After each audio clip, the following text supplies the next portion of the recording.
Charm Chats with Kendra and Kat. Just a couple of girls talk about this and that. Getting familiar with Blue and the charmed ones too. Charm Chats. Welcome to Charm Chats, Episode 104! Woohoo! We're probably never gonna stop celebrating. No. No. I don't think we ever are. No. And we shouldn't. No. It's amazing. Yeah. We're doing a thing. We are. We're so doing a thing. We're being productive. Oh my gosh. Right, Blue? And not in necessarily a capitalistic sense. Yeah. This is fun. It's fun. It's what my 8th grade English teacher would have called shiggles. Yes. I think we've mentioned shiggles before. Probably. Yeah. Yeah. Alright, so this episode was called Dead Man Dating. Because, reference to Dead Man Walking. Yeah, everything's gotta be some kind of play on words Absolutely. in the episode title. Sometimes they work. Mostly they don't. Yeah. Like, thank you for not morphing. That was awkward. Yeah, especially since they weren't, morphing. They were shape-shifting. It's a completely different thing. Yeah, exactly. Completely different thing. But, that was last week. Yeah. This is this week. So let's get on with episode 104. It aired originally October 28th, 1998. Lovely. Yet was not a Halloween episode. Nah, no. No, it was just extremely culturally appropriative. Well, no, Not as much wasn't- as future episodes. It wasn't so much appropriative because it was Asians talking about Asian things. True. So, But though I don't know if it was written by Asians. Probably not, but at least they cast Asians. Was true. Was any of it actual, Chinese myth? I have is what I no wanna know. idea. If anyone out there knows and wants to email us and let us know, Yeah. that'd be great. charmchats@gmail.com. Uh-huh. Yeah, please email us. Because we would love to know. Yeah. Right now our emails are only from, the podcast server. and spam. Yeah, but not too much spam, because we don't send Which, honestly, it's not that much less active than my normal email account. so true. Blue's already half asleep. Yeah. Fighting to sleep, sorry ya. There's one eye that's closed and one eye that's not quite. Yeah? What you doing? You being silly? Giving me a wiggle butt. Yeah, wiggle butt. Wiggle butt. I call it waggle butt. Waggle butt? Waggle butt. It's a wiggle waggle. In California, they do, for the Pasadena Humane Society, they do a wiggle waggle walk. Oh, Which is just the best thing ever. That. Is that what Ann Wheaton does? Yeah, Animal Wheaton, yeah. That almost sounded like you said Animal Wheaton. Animal Wheaton! No, Anne Which and is Will. what the dogs are. They're Animal Wheatons. Yes, they are. Yeah. Yeah, I know. I don't know if his breathing is going to pick up on mic. That would be interesting. No idea. We'll find out because he's having another tiny breath. Yeah. Yeah, he's tired. I just ate his ear and he did nothing. For the audience, the visual audience, Kat just tried to nom Blue's ear, which he is normally not a fan of, and will pull away, and he did not. jack all. Yeah, he did not. He's a tired puppy. He is. Which makes sense because he did a lot today. 2 car rides. Wow. And the pet store and meeting his big sibling. Yeah. His younger big sibling. Mm-hmm. Yeah. Yeah, Gus liked you. That was the most social he's been since I met him. Which, granted, was yesterday, but still. See, if you follow us on Snapchat, Yeah. you may see some dog snaps. And by some, I mean a lot I of don't dog think snaps. may is the right word. Will. Absolutely is the will operative word. is the correct phrasing, yeah. And Will, our absolutely. Instagram. It's mostly blue. It really is. At this point, especially. Yeah. But that's, perfectly fine. Yeah, he is arguably the most noteworthy part of this podcast. Yeah, well, because, taking Snapchats and Instagram photos when you're recording a podcast is a little hard to do. Yeah. So, I'm sure we'll figure out how to manage it at some point. But not now. Nope. Now we are noobs. Yes. So, if anyone has any tips, you can email us and let us know. Or send us a tweet on Twitter. Oh, yes. Please tweet at us. Please do. We would love to hear from you. Oh, yes. Absolutely. So, let's get into it. Mm-hmm. The very first scene, we have a doorbell ringing. It's Andy at the door. Yeah. with Prue, Prue answers the door, and we get the cutest line from him of, "I was nowhere in the neighborhood, thought I'd stop by." That's a really good pickup line. It was I nice. definitely wrote that down. It was very nice. And, the equally cute line from Prue of, "An honest man, I like that." She likes that because she can't be that. Yeah. She cannot be honest, and she currently cannot. cannot be a man. She cannot. Don't know whether or not she wants to be. Based on all the evidence of the show, I'd argue not. I don't think she wants to be a man. Nah. No. So yeah, that's why she likes honest men. Anyway. So, this is the episode that I will absolutely be talking about their clothes much more so than in previous. Yeah. Because there's a continuity error later in the episode Ooh. that drove me crazy. I love it But when you find all the continuity errors that I miss. I do. And it's one of those where, like, you don't realize that you've missed it unless you're paying attention, Yeah. and you're just like, wait a second. But this was also one of the episodes that I just really, really enjoyed all of their outfits. Mm-hmm. I don't remember most of their outfits. I just remember Mark's outfit. Yeah, That's well- the only one I remember because that's the only one I wrote about. It starts on the end of the first page of notes. We will get to that when we get to that. Yeah. Because I have a lot about... Because we have Andy's outfit and Mark's outfit and a couple Oh, other... and I remember writing about Tony's outfit. Yeah. Well, I know. all of those outfits of those guys. I wrote about guys' outfits almost exclusively, I think. I mean, though I do remember like Prue's outfit at the beginning, the kind of casual sort of loungy hoodie. Yes. Red tank top with the lace Oh detail. yes, that I did write about. Yeah. I just like forgot. the lace detail. It was very cute. And the little And red then hoodie over top. I presume this was in the morning before she was going to work, Probably. and then by the time she walks into the kitchen, she's changed. Yeah, That but wasn't that a was- bad outfit for work. Well, It no. looked fine. But she walks into the kitchen, but that's later. It's definitely That's the same after day. It's not long after because that's right after the credits. Yeah, but that's after... So she was, this is probably her when she woke up, what she was wearing kind of thing. And so now she's getting ready for work, and she changed. But so we get... in the first outfit she's in is the red tank top with the lace detail and the red hoodie and the red patterned skirt with the very high slit up the side. Mm-hmm. And Andy comes in with his boring, ill-fitting suit. Why? Like, I do not understand why their costume department was like, yes, let's put the boys Where- in ill-fitting outfits. Like, it's not a zoot suit loose. Like, this was not But, even the I fashion mean, in the 90s I to have, like, know. ill-fitting crap. Like, I don't understand it. No, I think it was because it was kind of just in keeping from the 80s. No one had tight suits in the 80s. Which No, but I'm not was circling a recovery tight from suit. leisure suits in the 70s. But I'm The not 60s expecting- suits were nice. Those were, well tailored, Yeah. kind of sleek, super thin ties. Like, I'm not expecting it to be, like, super tight. But just not ill-fitting. Yeah. Because it was most definitely ill-fitting. Like, he went to Goodwill and grabbed a jacket off the rack and was like, yeah, okay, this kind of fits. And just didn't, like, tailor it, nothing, like, shoulder pads, like, whatever. It was just Yeah. ill-fitting and He not... might have just gone by inseam instead of waist. Yeah, I don't know. It was not... And it was a boring suit, too. Like, it wasn't even, like... There was nothing special about it. Even his tie was kind of boring. Let's face it, Andy's kind of boring. The He most really thing is. that stands out is his hair. Yeah, and even that's not that great. No, but it is very of the time. It is. Like It is gelled very- and slicked back, but like it had been spiked first and then slicked, so it's kind of separated. Yeah. Cause it ain't greased lightning there. It's not a pompadour. No. Not a pompadour.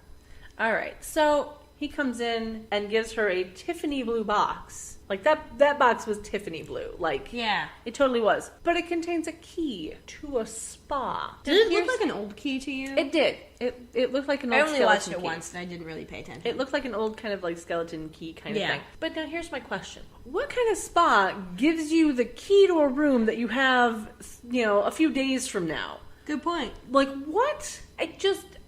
Was this a symbolic key to Yeah. a symbolic spa? That I could see. No, sorry. It would be a symbolic key to an actual spa. Yeah, that I could see. That it was a Although a it'd be really symbolic. weird if he had an actual key to a symbolic spa. Yeah, So dude. yeah, I guess it could be a symbolic key, but that was my first thought was like, why would they give you the key if you're not going to be there for a couple of days? Yeah. Like I don't get it. But we learned that it was a birthday present. Mm-hmm.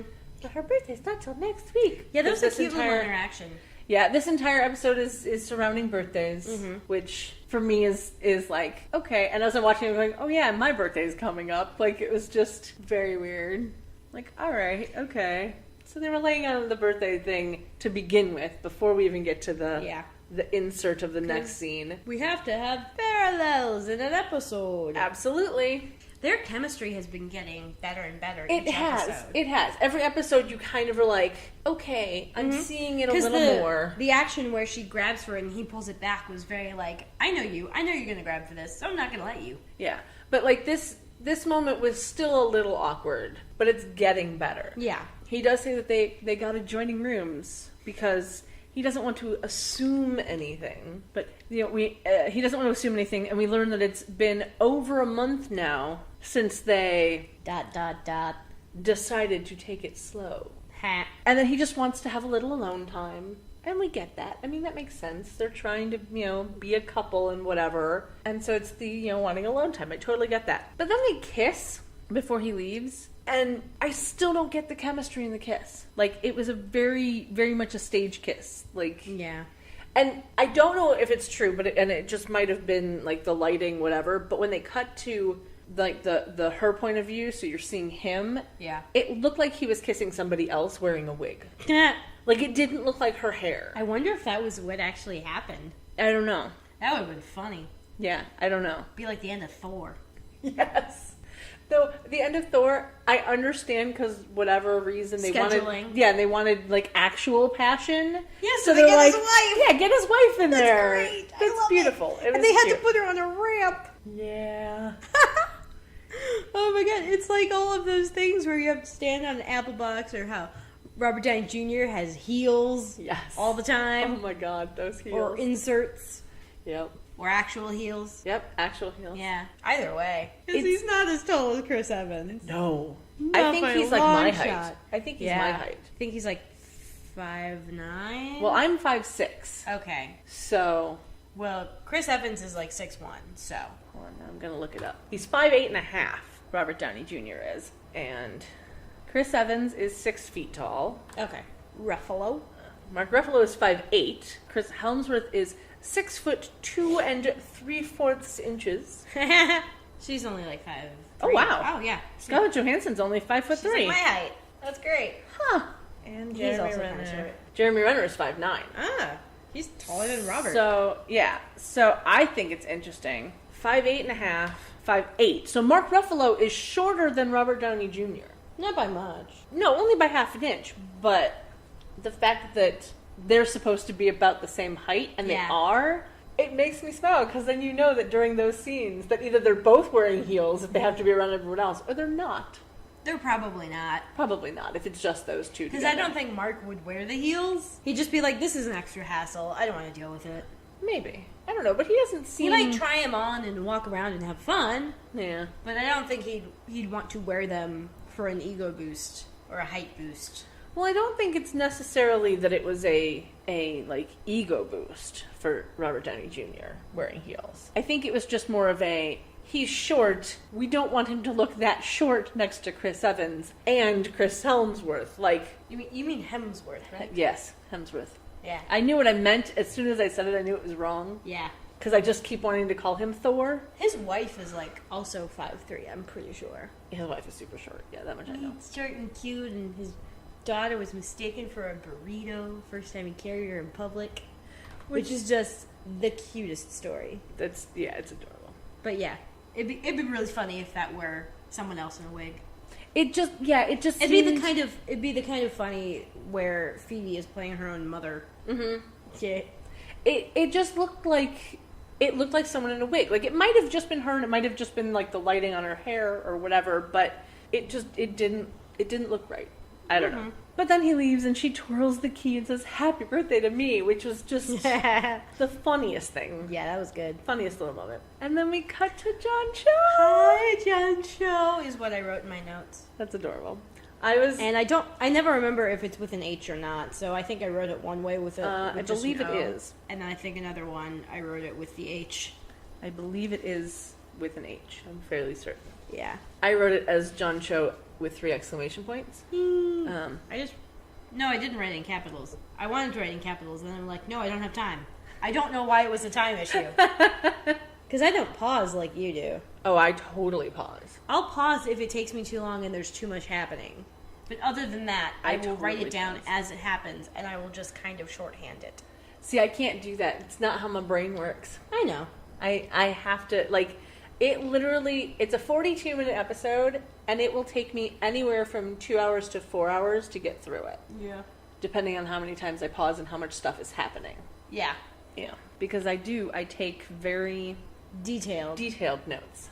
Yeah. Meticulous. Meticulous. That's the word I was looking for. I'm Meticulous glad I notes. could provide you with the word. Thank you. Oh, the word, in fact, is bird. Meticulous. Oh, the word. Bird is the word. Yes, that is what I'm told. Uh-huh. What's another word for word? Oh, wait. No. Oiseau is the mot juste. I just translated it into French. Bird is the word in French. Except mot juste is a writing term for best word. So, Okay.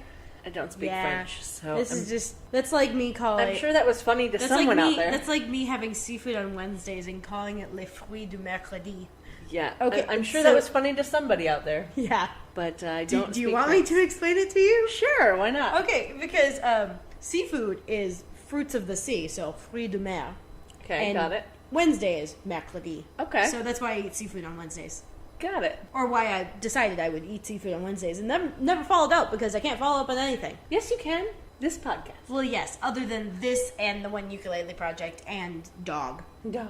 Yes, he's having fun right here. Just chilling. Yeah. So we have John Cho. Yes, we Playing- have John Cho who looks so young. Well, he was young. I know, but I didn't remember he'd actually said what his age was in the episode. Mm-hmm. And I'm looking at him, I'm like, he's a baby. He's so tiny. He's like 12. Oh, he's 23? Okay, but he's still like 12. Yeah. Because how old is John Cho? Is he your age? He was born in 72. Oh, he's older than you. Yeah. Oh, I didn't know he was born in Seoul. His birthday was June 16th. Mm-hmm. I like his hair in that photo. This is the photo he has on IMDb for anyone who's curious. Yeah. It's very flippy. He has like a little Flowy. mole on his forehead. Which Yeah, is- it's a birthmark. I don't remember that, but you know. So John Cho Yeah. holding a birthday balloon, looking all of 12. Yeah. Oh my god. We find out his character's name is Mark, Mm-hmm. which is my cousin's name, so it was a little weird to keep hearing it, but it's all right. I'll be fine. And he's talking to his mother, and she does not look old enough to be his mother. Nope. Although, given that he's only 23, she could easily be 40 and it'll still work. Very true. Very, very true. But I've seen that actress in a lot of stuff, too. really, I'm pretty sure. She looks familiar. Other than from this show.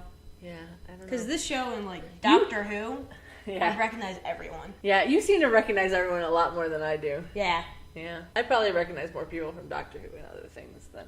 Yeah, but, like, people with bit parts are generally in other shows, Well, yeah. especially from this. True, very true. But I, you know, Like, I as I can't- think I've said before, See, I it's really pay funny attention. because a lot of the main players I don't recognize from other things. I never watched 90210. Neither did I. I saw Rose McGowan in this one like Lifetime movie where she was a devil child or something, See, I'd seen her in a couple of but other that was things, after but- this. Yeah. So I hadn't seen anything else. Holly Marie Combs wasn't really in a whole lot until Pretty Little Liars. Oh, see, I don't watch that, so I didn't Yeah, know she was on that. I don't watch it either, but one of my roommates in college did. Oh. So I guess she knew about that and told me. Julian McMahon, I remember getting the part on Nip Tuck. Yeah, and I never watched that either, And but Brian Krause, I don't remember being on much else. yeah. I think that for me, if they didn't do something else, like if they didn't go on And to do granted, something I also else, didn't watch Who's the Boss, so I would not have really Oh, paid see, I attention did. to Alyssa Milano. I think that's why like I started watching this. So I was like, oh, I remember Alyssa Milano on the Who's the Boss show, and I was like, okay, because I liked that show, and so I knew that I would probably like her. But yeah, I never really watched. I didn't watch a whole lot. I watch more TV now than I did back then, but I think that's mostly because we can DVR stuff now. True. Very true. And back then it was, you know, you get to tape one thing at a time, and if something else is on at the same time, forget it. you Pretty know? much. Yeah. But so Unless she's you have multiple TVs. very true, which we did not. We had a couple of Well, dinky little white things. We had 2 TVs, but that was Yeah. That was it. We had one in the living room and one in my parents' bedroom. And that was because my dad likes to watch his politics. Mm-hmm. And the rest of us don't. Yeah. I would have already So- been moved in here by the time I started watching Charmed. I know that much, so I would have been watching it like in my parents' bedroom on this rinky-dink little white tube TV. Oh. Yeah, we had a pair of them, and they had VHS taping capability. Nice. It was very nice. Also, lots of static electricity. Yeah. That was always fun because whoever got home first, me and my brother, would be watching the little TV, and you make sure you wipe off the static from the screen, and then next person comes in the room, shock them. Nice. Yeah. So yeah, his mother, she's wearing a cute, like a pretty floral wrap dress. Yeah. It looked really nice on her. And he is in an ill-fitting suit. Yes, I believe my note was egads his pants. Yeah. Like They are I so ill-fitting. They're like clown pants, but suit material. yeah. I wrote down, was there no wardrobe department budget for proper tailoring with Yeah. 2 question marks? Because It'd be interesting if someone would make suit pants out of clown material. that'd be funny. Yeah. They do apparently make suit pants out of pajama material or Oh sweatpant yes, material. I'm well aware of this. Which I just think is fascinating and slightly pisses me off a little. Because fuck you. Like, why do boys get to be comfortable? Sorry. You can wear suit pants. I know, but like, the stereotype is that boys are in pants and girls are in skirts at parties and formal occasions. It's like, well, why do boys get to be comfortable in their sweatpant material suit pants? I don't know. It's Fuck them. Yeah.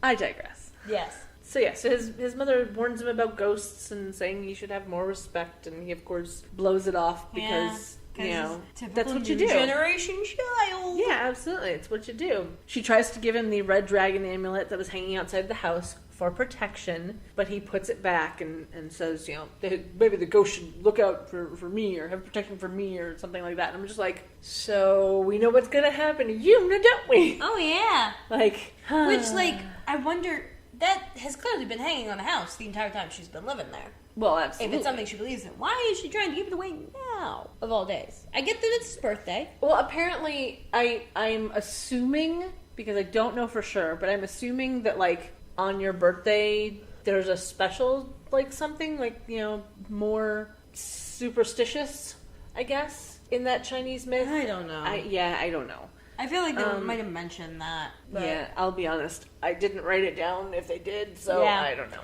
I don't think they did. I think I would have remembered that. Yeah, but this is when we learn that he's 23 and that it's his birthday, in case you missed that from the balloon he was holding. Oh, yes.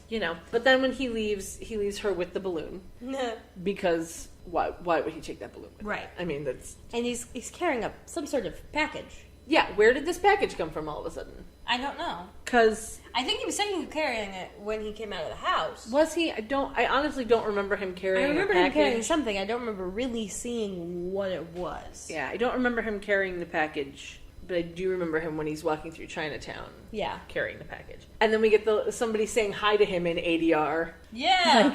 Okay, so... And he waves because he's the most popular person on the street. Well, because it's Chinatown, which is, kind of like small town USA Oh, yeah. thing, where, people know each other. It's just to establish he is well liked and Yeah. is genial. My favorite is I wrote down in my notes, someone says hi to him by name, so we know this is going to end badly for him. Does that always mean that? No, it was just like kind of like Brittany in the Oh yeah. like they're mentioning her by name. We have no idea who she is, but yeah. And then a guy walks into a frame wearing a shirt I swear to God my ex-boyfriend probably has. Yeah. With a real suspicious glance backwards. Well, of course, because Yeah, and that's how I spell roll. rural R-U-L. Because apparently that's Roll. something I say, and I've only just noticed that in the last couple of weeks.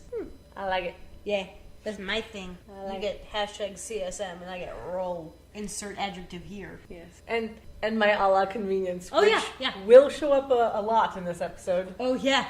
because No, but yeah, the entire scene where he's walking down the street and saying hi to people is just to establish how good of a guy he is that people Yeah. say hi to him. absolutely. And then he's walking down the alley, and 4 bad guys come walking up to him. One of them is being the one in the ex-boyfriend shirt, and we know that they're bad guys because they're all in black. Because that's how that works, right? Yeah, they're always all in black. Yeah. And really unseasonable black. Yeah. Though I do have to admit that I like the black tie on the black shirt. Like I like that look. Yeah, that's cool. I like me some black on black outfit. Nice adding outfit. Yeah. Yep. Anyway, the bad guy seems to know that it's Mark's birthday, even though he is not holding the balloon anymore. No, but he is carrying a present. Mm-hmm. And he got with the line of "make a wish" as he pulls out the gun. I'm like, oh Yeah. god, so cliche bad guy, but you Oh know, my God. whatever. And then he shoots him, and Mark falls. I'm pretty sure I didn't see him actually pull a trigger. I just hear the sound and they CG in a gunshot. Yeah, it was a little weird, but he falls in the most unglamorous way. Yeah, up against the wall. Yeah, and like there's no blood spray either. Yeah. Like you just got shot, and like where was he shot? There's no blood on his shirt. There's no like anything. Yeah. He just falls down. I think all of their budget went into the CGI ghosting. Yeah. Which And is funny that it would go into, all the budget would go into post. Maybe they just set it all aside and they're like, be as low tech as you can. maybe, but you know, squibs aren't that expensive. Just saying. I wouldn't know. I only know that because I have friends Yeah. who know that sort of thing. Yeah, I don't have a lot of experience with squibs, other than, Filch. Nice. I've been waiting for years to make that joke. Nicely done. I'm very proud that I could set that one up for you. You're welcome. But yeah, so he knocks over a trash can on his way down, and we have a continuity error because when he falls, the trash can is by his hand. And then the next shot, when it's the far out shot, it's like 3 feet away from his body. Yep.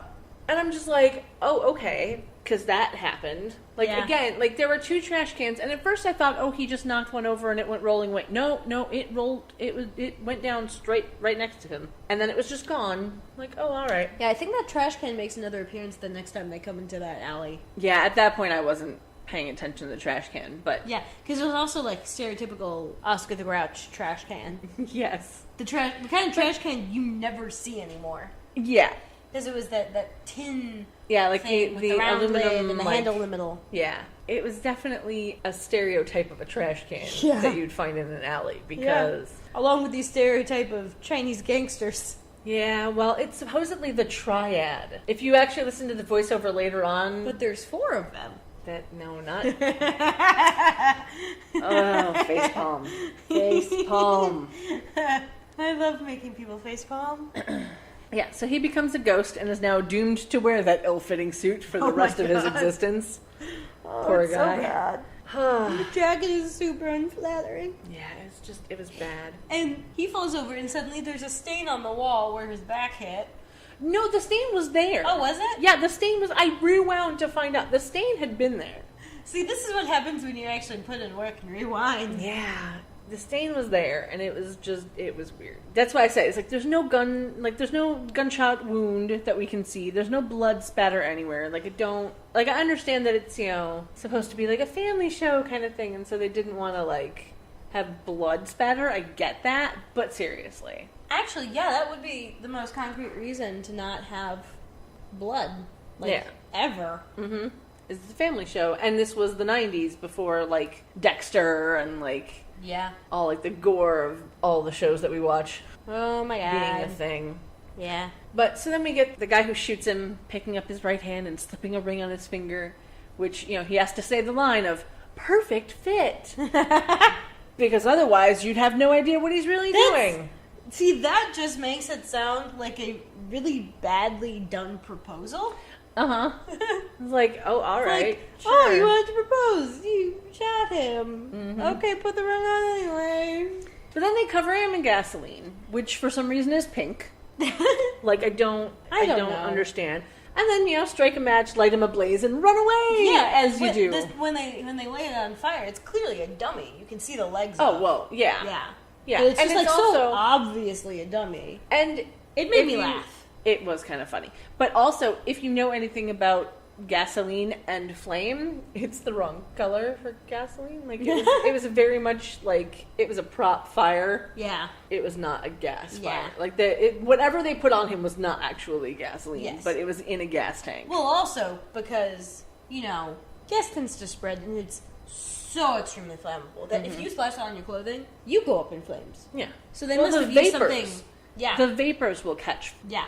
on fire. So if it's in a cloud above you, you will be set ablaze. Yep. Gas is not something to mess So they have to around find with, something slightly less flammable. which is apparently pink. Yeah. Whatever it is. Okay. I'll go with that. Yeah. And then we get the opening credits. And I forgot to mention in last week's episode that we don't see Dorian Gregory in the credits. So Daryl won't be in the episode. Like he wasn't in last week's Oh, episode.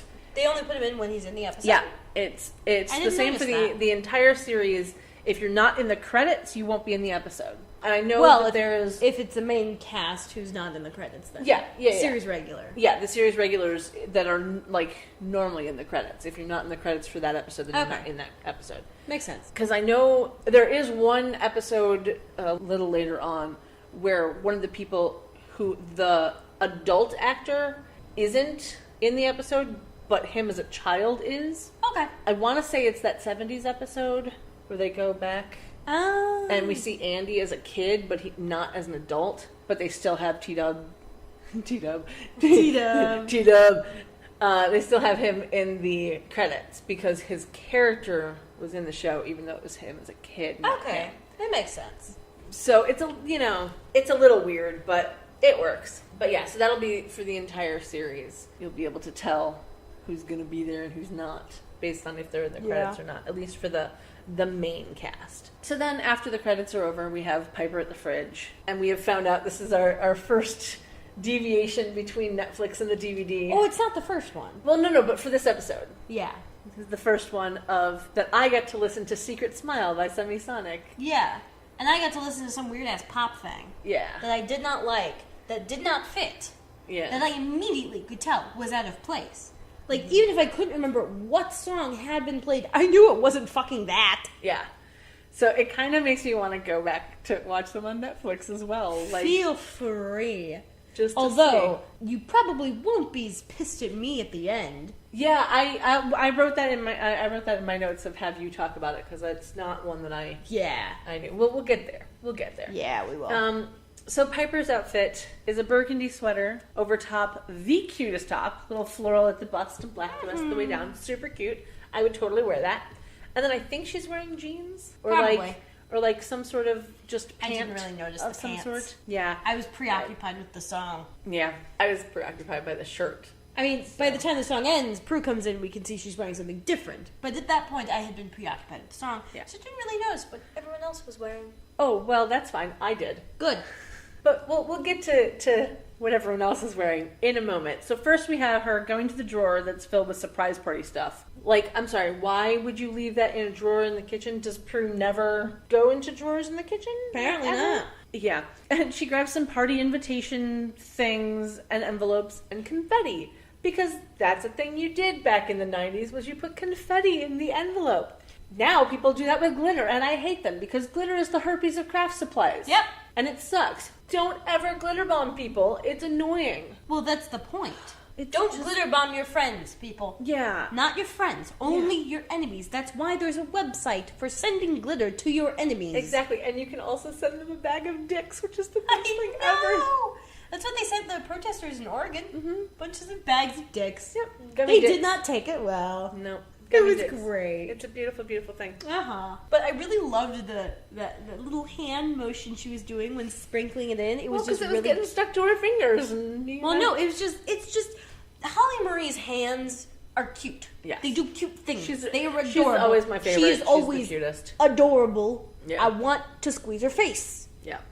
So this is just like this really cute hand motion with her little nails, and I just liked it. It was adorable. But yeah, I remember doing like confetti and envelopes and sending like. Cause did you ever have pen pals? I don't know if pen pals Not were really. a thing when you were I growing tried to have up. pen pals, but it never worked out. Yeah, see, I had a lot of pen pals. Like, Yeah. a lot. But that's back when, writing actual letters was a thing that Well, we did. I would write letters. It was just primarily when I went off to camp.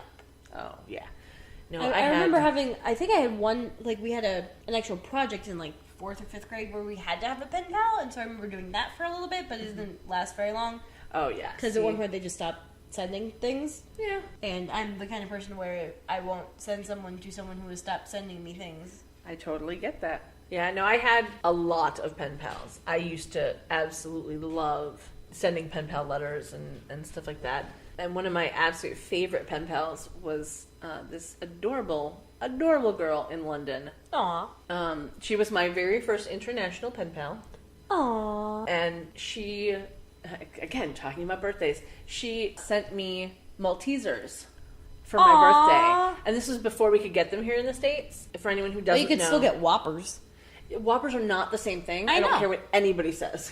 I know, but They are technically the same thing in that they are malted malt balls. malted milk balls, yeah. Yeah, but I prefer to get the stuff from the grocery store, like actual malted milk balls. Oh, like, well. you know, they have in the bin. You scoop it out. yeah, You get them with the little snow caps. yeah. I don't have that at my store. Yeah. But no, she sent me my very first bag of Maltesers, and I fell in love.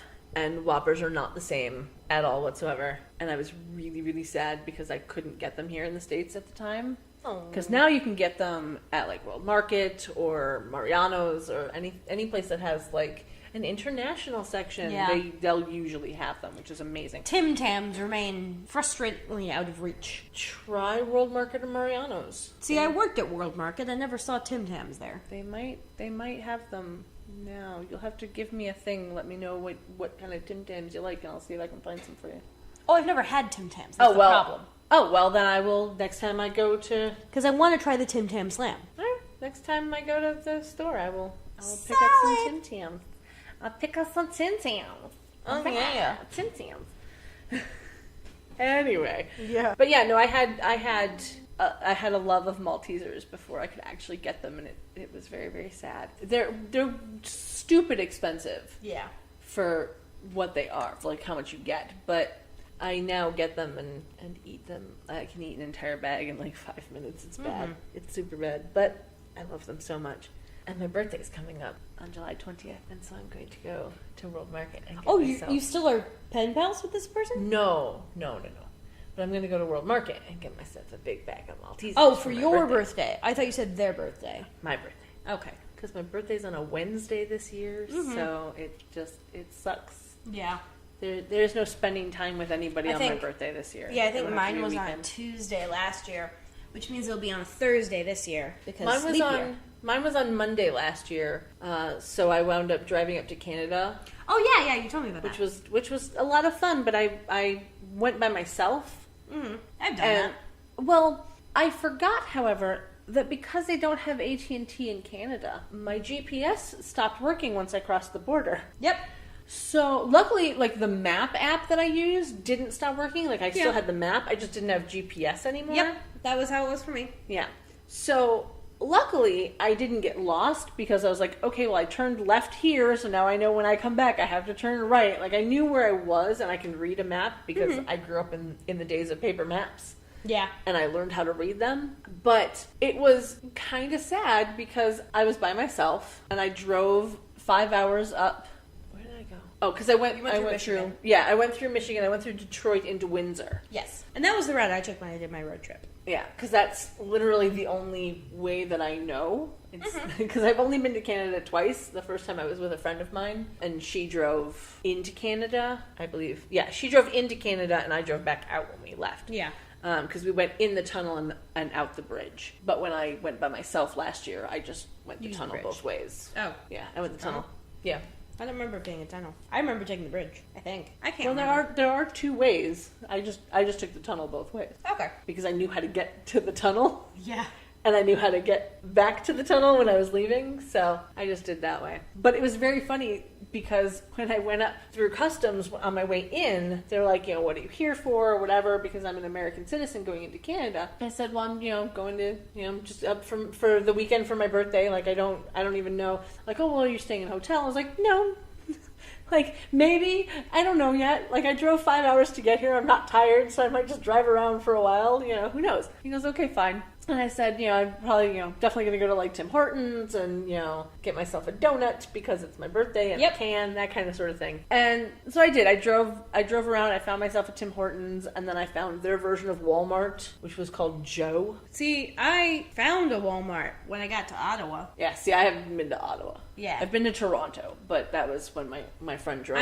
I drove past Toronto. My friend, when I went a couple years ago with my friend, she drove from Windsor to Toronto, and I slept because I had been in the car for 10 hours Yeah. at that point, because we did a roundabout way to get from Chicago to Detroit. Took me 10 hours as opposed to 5, because we were picking up people and dropping people off and Oh, yeah. doing this whole mess of thing. And so I was so tired by the end of it, because I'd been driving for 10 hours. I'd been awake at that point Yeah. for many more than that, and so I was just done. So I slept. I have no idea what it looks like between Windsor and Toronto, because I was asleep, dead to the world. Yeah, yeah. It's not terribly notable. Yeah. The giant ass highway, like that is the widest highway I've ever seen. Although I was the day asleep I if I- was on if I it, was on the it, day so. I was on it, it was working out pretty well because like there's essentially the center highway where it's like express, so you don't have exits, and then the side highways where there will be exits. Huh. So all in all, it's like 20 lanes Interesting. across.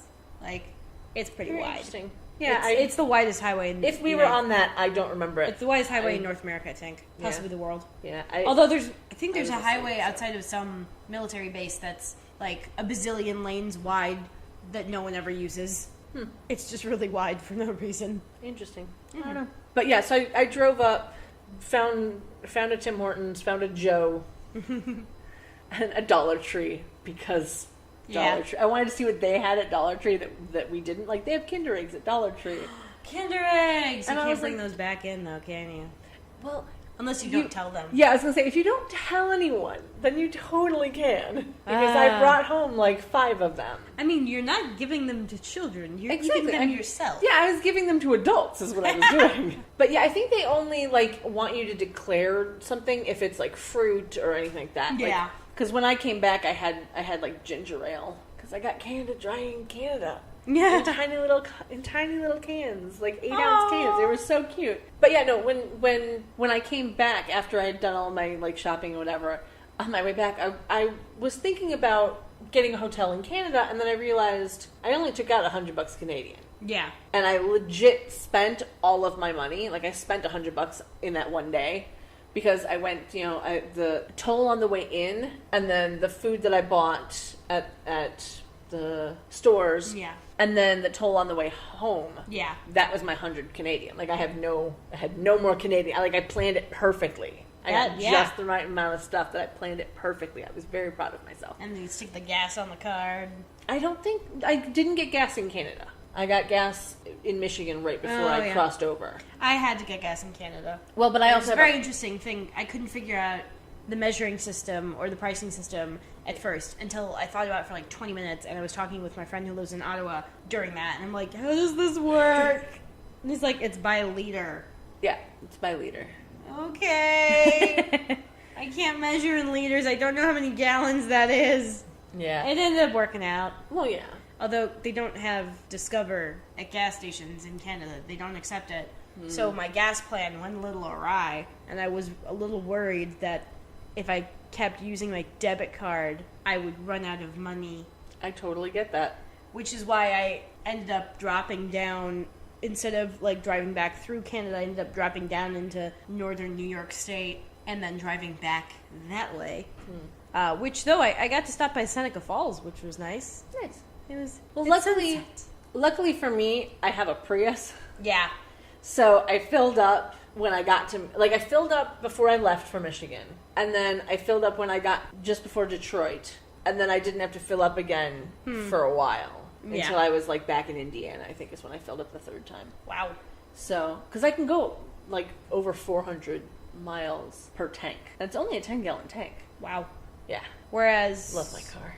max I think I've gotten is about 340. My old car, I could do 200 at, max, and that was it. Yeah. It was kind of sad, but I loved that car. Yeah. But yeah, so on my way back in, because after I went to Tim Hortons and got myself a donut and some hot cocoa and bought all my goodies to bring back home. Including my goodies. Yeah. Everything dill pickle flavored. Absolutely. I still have that popcorn seasoning. Nice. I legit walked in to the Joe, right? Because I was looking for ketchup fries. Or not ketchup fries, ketchup chips.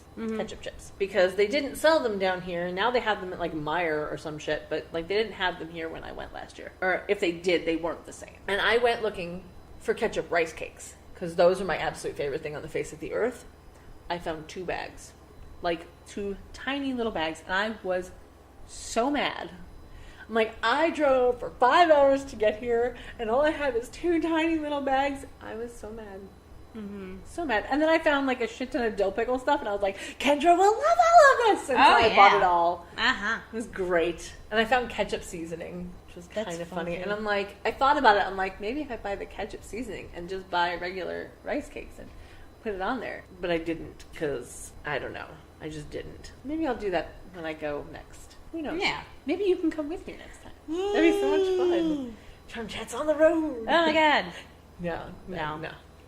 But Snapchat maybe on the road. Oh yeah. Yeah, for sure. Charm Chat. Because it's always better to Snapchat when you have a designated Snapchatter Yes, absolutely. who is different from the designated driver. Yes, absolutely. Because Yeah. do not Snapchat and drive, people. It is not safe. No. Even taking pictures of him while in the car, I'm just like, watch the road, watch the road. Yeah, you gotta be careful. Gotta be careful. You can't see, but I move my eyes like crazy. But yeah, no, when I came back in through customs on the way back in, it was hilariously funny. Because I'd only been in Canada for like 2 or 3 hours. I hadn't been there for that long. Yeah. And so I come back through customs, coming back into the United States, and the guy looks at me and he goes, "Okay, going back home, whatever."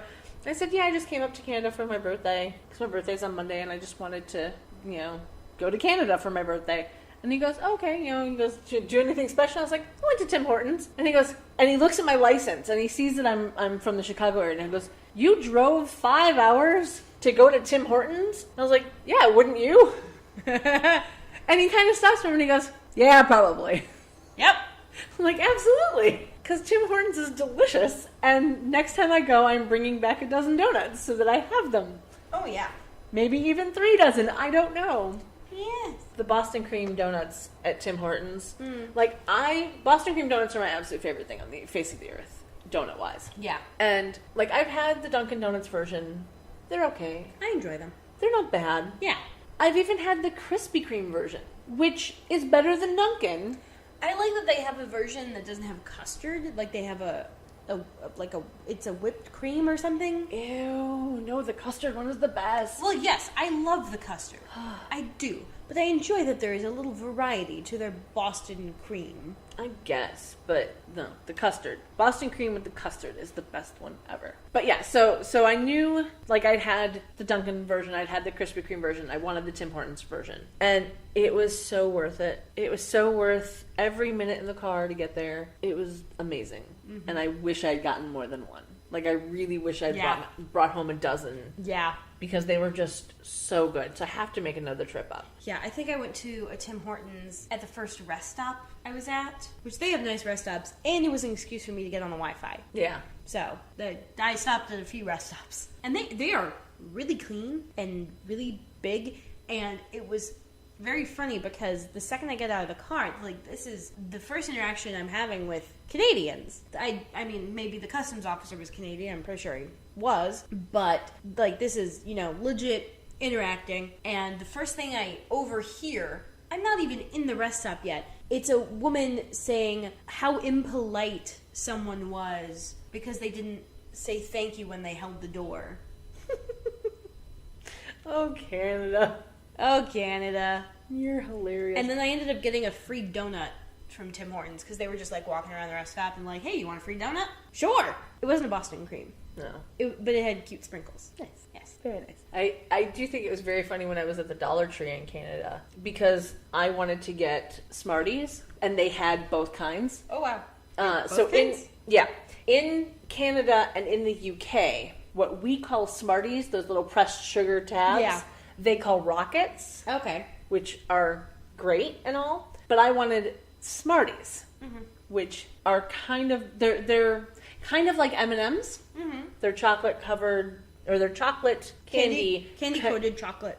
Yeah, candy coated chocolate pieces, and they're delicious. They're better than M&Ms. They're delicious. And so I wanted Smarties. And when I got to the Dollar Tree, I saw that they had both Smarties and Rockets. And I was like, yes, I'm totally going to buy them because a bunch of my friends have no idea that they're different things. And it was really funny because I mentioned to the cashier that I was buying them both because my friends had no clue. And she goes, huh, I never really thought about it. And I was like, well, Canada has different things. She goes, yeah, but I live in Michigan, which just made me laugh. Because, my first thought was, if you live in Michigan, why are you working in Canada? Yeah, And if you work in Canada, why are you not living in Canada? Yeah, exactly. I was like, why aren't...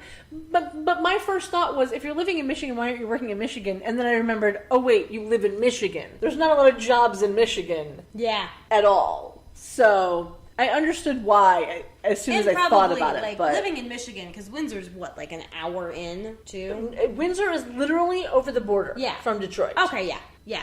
You can see Detroit from Windsor. It's so across if she, some water. Lives in Michigan. It ain't far. Yeah, it was definitely, she probably lived in Detroit or something. But it was just funny of the, never thought about it, Yeah, the what we call Smarties, I used to have in my lunch in elementary school, and I would grind them together into a little powder. And at some point, one of my classmates said it looked like cocaine, which I don't know how he knew what cocaine looked like. Well, if he was in Dare, they show you what it looks like. We were in Dare, and I don't remember seeing what cocaine looked like. Oh, well, when I was in Dare, they used to show you what the drugs looked like. Well, I may not have been there that day. Okay. I may have been doing gifted classes, which was honestly preferable. Yes. But yeah, no, I remember that in Dare, they would show you what the drugs look like so that if someone was trying to sell them to you, you could say no. Yeah, but he tried to get me in trouble with the teacher, which we're in 3rd grade. Hey, Come on. And so I would just be like, no, it's Smarties. See these things? See how I grind them? They're pastel. Yeah. They're not white. Yeah. It's one of them is white. It's like pastel pinks and greens, all Yeah. right? Come on, lady. I used to grind them like that, but I do it against my teeth, which super bad for you, but, Yeah. I still kind of do it. Yeah. How long have we been on this train of thought? I don't know. At least 20 minutes, I think. Probably. But, you come here for the tangents that we go on with a bit of charm interspersed. Yes. Because it's, You come, people. So we've tangent enough, I guess. So let's go back to the episode. Mm-hmm. Phoebe walks in and asks what Piper's doing because Prue's coming down. She starts clearing the confetti off the table. And we have another continuity error in that Piper picks up the invitations twice.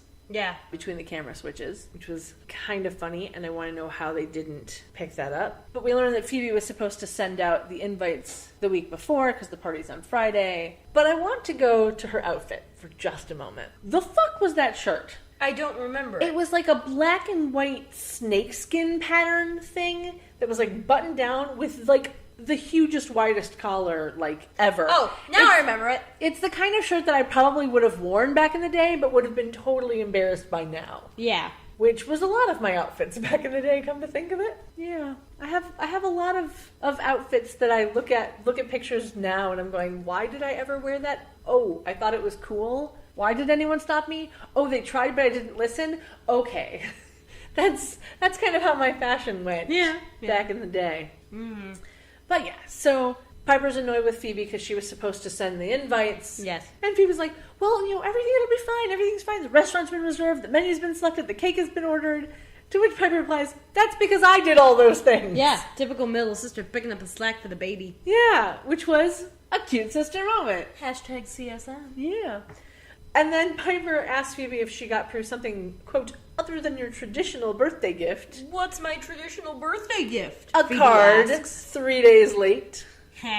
Which, as soon as as soon as they said that, it's going to come back. Yeah, there's a at some formula point. with this. Yeah, There's always. Piper mentions, Prue repeats. Yeah. In separate conversations. Yeah, absolutely. Yeah.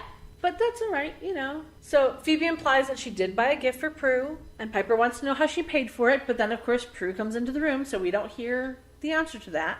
And she comes in, once again, with the, preppy sweater draped around the neck look that's happening. But now it's a black sweater over a black shirt, and then, a gray skirt, which in this scene I thought was pants, but we later find out it's actually a skirt. But it was a nice outfit. It was very work appropriate, though I don't understand why. I do understand because it was the 90s. Yeah. I don't understand, the sweater draped thing. I don't. It's supposed to show that she's an upright citizen. I guess. That she follows the rules. Because she is the oldest sister. But I think because for me, it was more you don't wrap it around your neck, you wrap it around your waist. Yeah.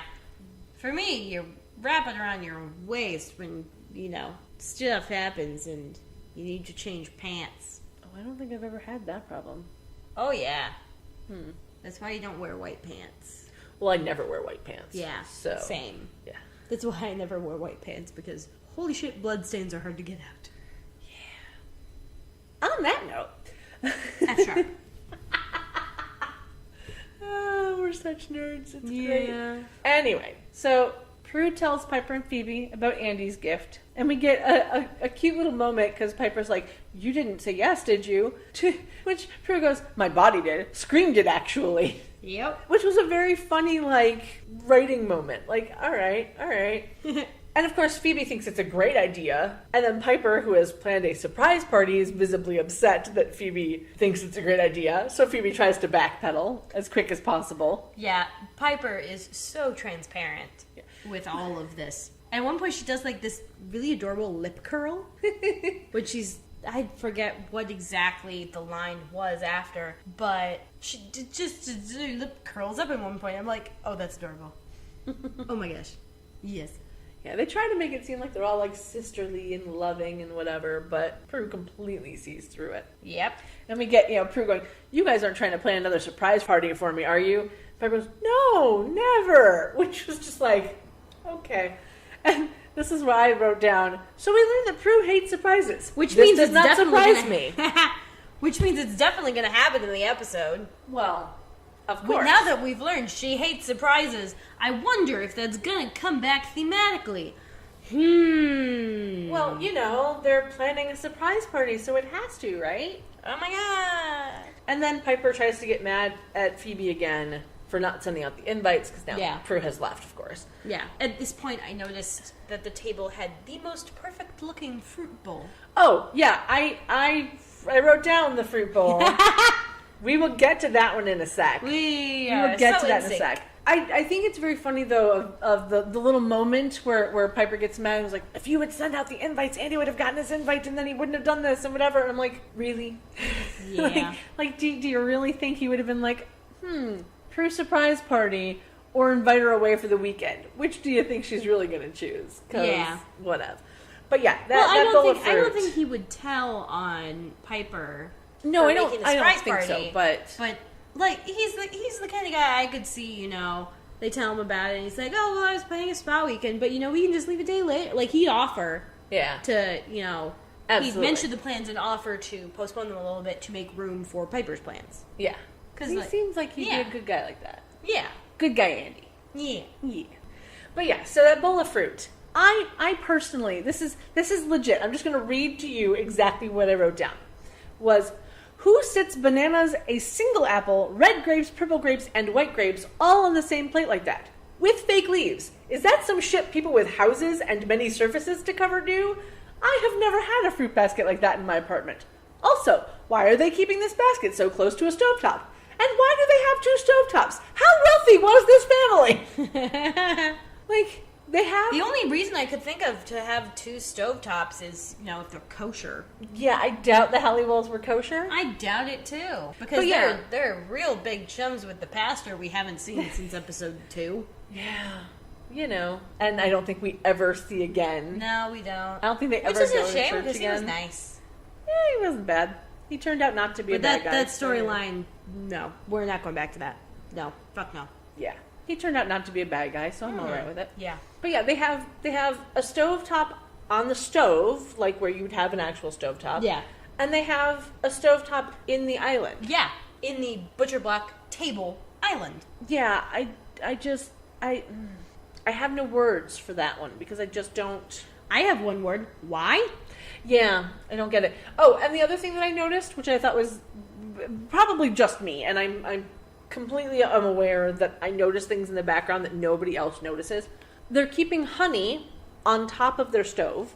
That I did not see. In its plastic little bear. That's a bad idea. Yeah. And then they have, salt and pepper shakers in two places. They have, the salt and pepper, shaker things on top of the stove. And then they have salt and pepper grinders on the counter. I see the point of having shakers and grinders. I get it.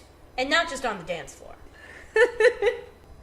The worst part about this is that I'm mostly a silent laugher, so it doesn't work so well in the thing here. Well, jeez. But no, like, I understand it. I totally get it. But it just shows to me again, it's like, how much money do they actually have? Because... Well, it's an old house that's completely paid off. Yeah. Because it's been there since Since frickin' forever. earthquake. Yeah. But yeah, I just, I digress. Mm-hmm. So, we learned that Phoebe has a job interview, so she goes running out. Mm-hmm. 'Cause And I have to say, you know. that's not a bad outfit for a job interview. Not for that job, though. Well, yeah. But then she adds like a tan jacket to the outfit and Yeah. flips the shirt collar outside of the jacket collar, which just, I don't know. I just thought it was a little weird. And Yeah. apparently the outside of the building, which we learn later that the name of the hotel is the Hotel Neptune, which is not a real hotel. I looked it up. Yeah. Well, they couldn't use a real hotel. Well, no, but just like they couldn't use a real restaurant. Yeah, but there Or are a real police department. yeah, but there are Neptune titled other kind of shops and stuff in San Francisco, but not a hotel. But I want to know what building they actually took a picture of as the exterior, because there's a shit ton of flags outside. So like, what hotel? It's the U.S. Embassy. That'd be really funny.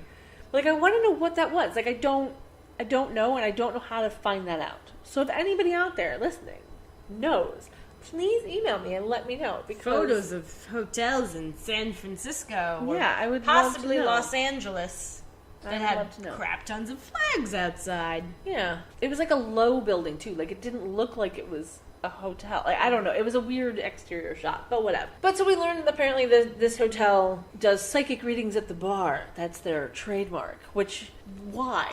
Yeah, why? That doesn't. Like, I don't. It doesn't seem like a good idea. Yeah, I don't get it. But she apparently saw the ad for it in the Chronicle, which I will talk about when we see that later. Yep. And, says she's a natural born psychic, which of course he doesn't believe her, because why would he? But he asks what her gimmick is, because tea leaves, tarot cards, crystal balls, what? She babbles then about being able to see the future because she's Phoebe and Yeah. cannot, form a coherent Well, thought this happened in the sentence. last episode with their dad. Mm-hmm. She was just like, I'm so happy to have someone to talk to about this crap. Yeah, she just babbles like crazy. And of course, now that she's babbling, he calls the next person, and she's like, wait. She grabs him, which is when we learn his name is Frankie. Is it? Frankie. Yes, but is it? I don't know. It's what she calls him. Right. Frankie. And she sees a vision of him having dinner with a blonde who's all over him when a redhead shows up looking pissed, which is apparently his wife. To which he replies, when can you start? I want to know. Because, was she yeah. actually right, or did he just like her technique? I don't know. Because honestly, know. What was she stalking him? She probably did not get a vision off of this guy because nothing was going to happen to him. Well, but that doesn't necessarily mean anything. And I know this is the first time she has a vision that she explains and we don't actually get to see it. But that doesn't necessarily mean that she didn't actually have it. I kind of doubt she did. I don't know. Because, also, the thing with her visions is that when she gets a vision, she does the, hiccup thing with the Like the shoulders. Gatsby thing? Yeah. Yeah. Maybe. It's a shock to her system. And this was just she grabbed him and closed her eyes. Maybe. So I kind of doubt that this was an actual vision, but she sounded convincing. And I think maybe he just really liked that she sounded convincing and it was vague but specific enough. Maybe. And he's like, that'll work. Sure. Possibly. But, we shall never know. Also, the quote-unquote vision that she gave was kind of juicy. Yeah. So, that gets people to pay more for more info. Very true. And I know that we haven't gotten to that point yet, but $20? Yeah. Just say. Which Just direction are you going in that just saying? That just, I don't know, it just seems a bit much Okay. for a bar psychic. Especially in that time. Yeah. Well, it is a very nice hotel. It's named Yeah. after Neptune, after all. It's all right. Mm-hmm. So then we cut to Buckland. Yes, that was a pretty painting, and I want to know what it was. Yeah, no idea. No idea. Though I just love the way I wrote it down was, the Prue's looking at the painting on the phone to Piper, who is still fondling the yellow envelopes. Yeah. Why? What is the thing here? Don't know. I don't know. But so the way the shot was set up with Prue staring at the painting, I was expecting someone to pop up behind her when she was saying like really sensitive information. yeah, there's a lot of moments like that where you're just like, oh, what's going to happen, and then nothing happens. You're just Yeah. like, oh, all right. But yeah, so Piper tries to get Prue to go with Andy on Saturday, putting all of the blame onto Phoebe of she got you a present. That was actually a kind of convincing story. It totally was. And then we get the repeated line from Prue about Phoebe giving cards 3 days Yes, late. which because proves the format there that you go. Piper will say something that Phoebe does, and then later Prue will say something that Phoebe does to Piper. Mm-hmm. That's the format for Absolutely. their CSNs. Yes. And then when Prue tries to pin Piper down with something, Piper just cuts and runs. Yeah. Just hangs up. Yeah. Which I thought was good technique. Gotta go Though chow. Executed a little poorly. But this is where we see that Piper picks up the paper, and we see that Psychics Wanted has been circled. And can I just say the little goof that I noticed on the paper is above the Psychics Wanted. There are 2 ads for nannies, but they misspell nanny. How? It's spelled Naany What the fuck? in both of them, which makes it very funny to me. Oh, someone didn't copy that. Yep. Or Like, someone didn't proof that. Somebody messed up. Oh, funny. But That's I great. kind of liked it because it's, it's the Chronicle. Like, how big of a paper is that really? Like, I don't know. I just thought it was very funny. Yeah. So, but yeah, it was what kind of job did Phoebe get? I don't know. Gotta go bye. Or gotta go chow. That was what it was. Gotta go chow. Yeah. Which, what? Okay, Piper. Yeah, cut and run, girl. Cut and run. Absolutely. And then we cut back to the hotel and we have the amazing Phoebe Which, okay. in the Mermaid Lounge. There's a poster, and she's got that outfit. Yeah. This is the same day. Like 20 minutes later. Like, what the hell? And all of a sudden, She was so ready. She's not even dressed like a psychic. She's dressed like a goddamn genie. Yeah, that's what I wrote down is I Dream of Jeannie. Like, Yeah. Think of the I Dream of Jeannie outfit in pink and you get the visual of what Pretty much. that outfit was. It's a hot pink crop top with like see-through sleeves, covering a gold sequined bra, parachute pants, and a pillbox hat tied by a ribbon. Like, Well, there was a scarf coming from the hat. yeah, this is the tied by the ribbon was the scarfy thing. It was. Yeah. Oh, I wouldn't call it. Just wouldn't have called that a ribbon. I You guess. called it a scarf? So it was Yeah. tied by a scarf then. Well, Fine. it wasn't even tied. It came down from the side, and she tossed it over the other shoulder. Yeah, it was weird. Oh and my then, God. 3 pink gems glued to her face, as you do. And Phoebe later... is nothing if not into the sparkly details. Absolutely. And later, we find out when we have a full body shot later, it also has gold slippers. That's great. Yeah, because why not? Yes. So she's giving readings to an older lady, which does not go as she thought it would.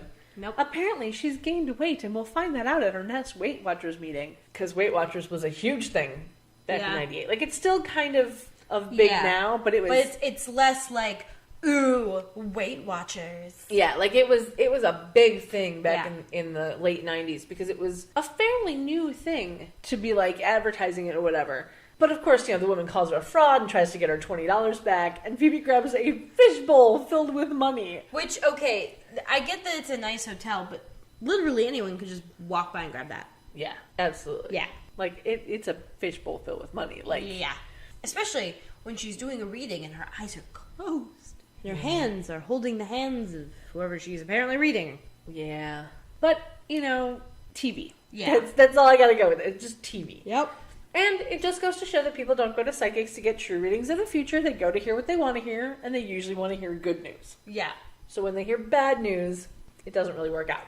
Nope. But I have been to a psychic back when I was going through chemo. So this is About 98. that time, Yeah. Literally, it was probably before this episode because in October when this aired, I would have been just ending chemo because I started radiation in November. So, but I went to, it had to have been like that July or something. I went to a psychic with my mother.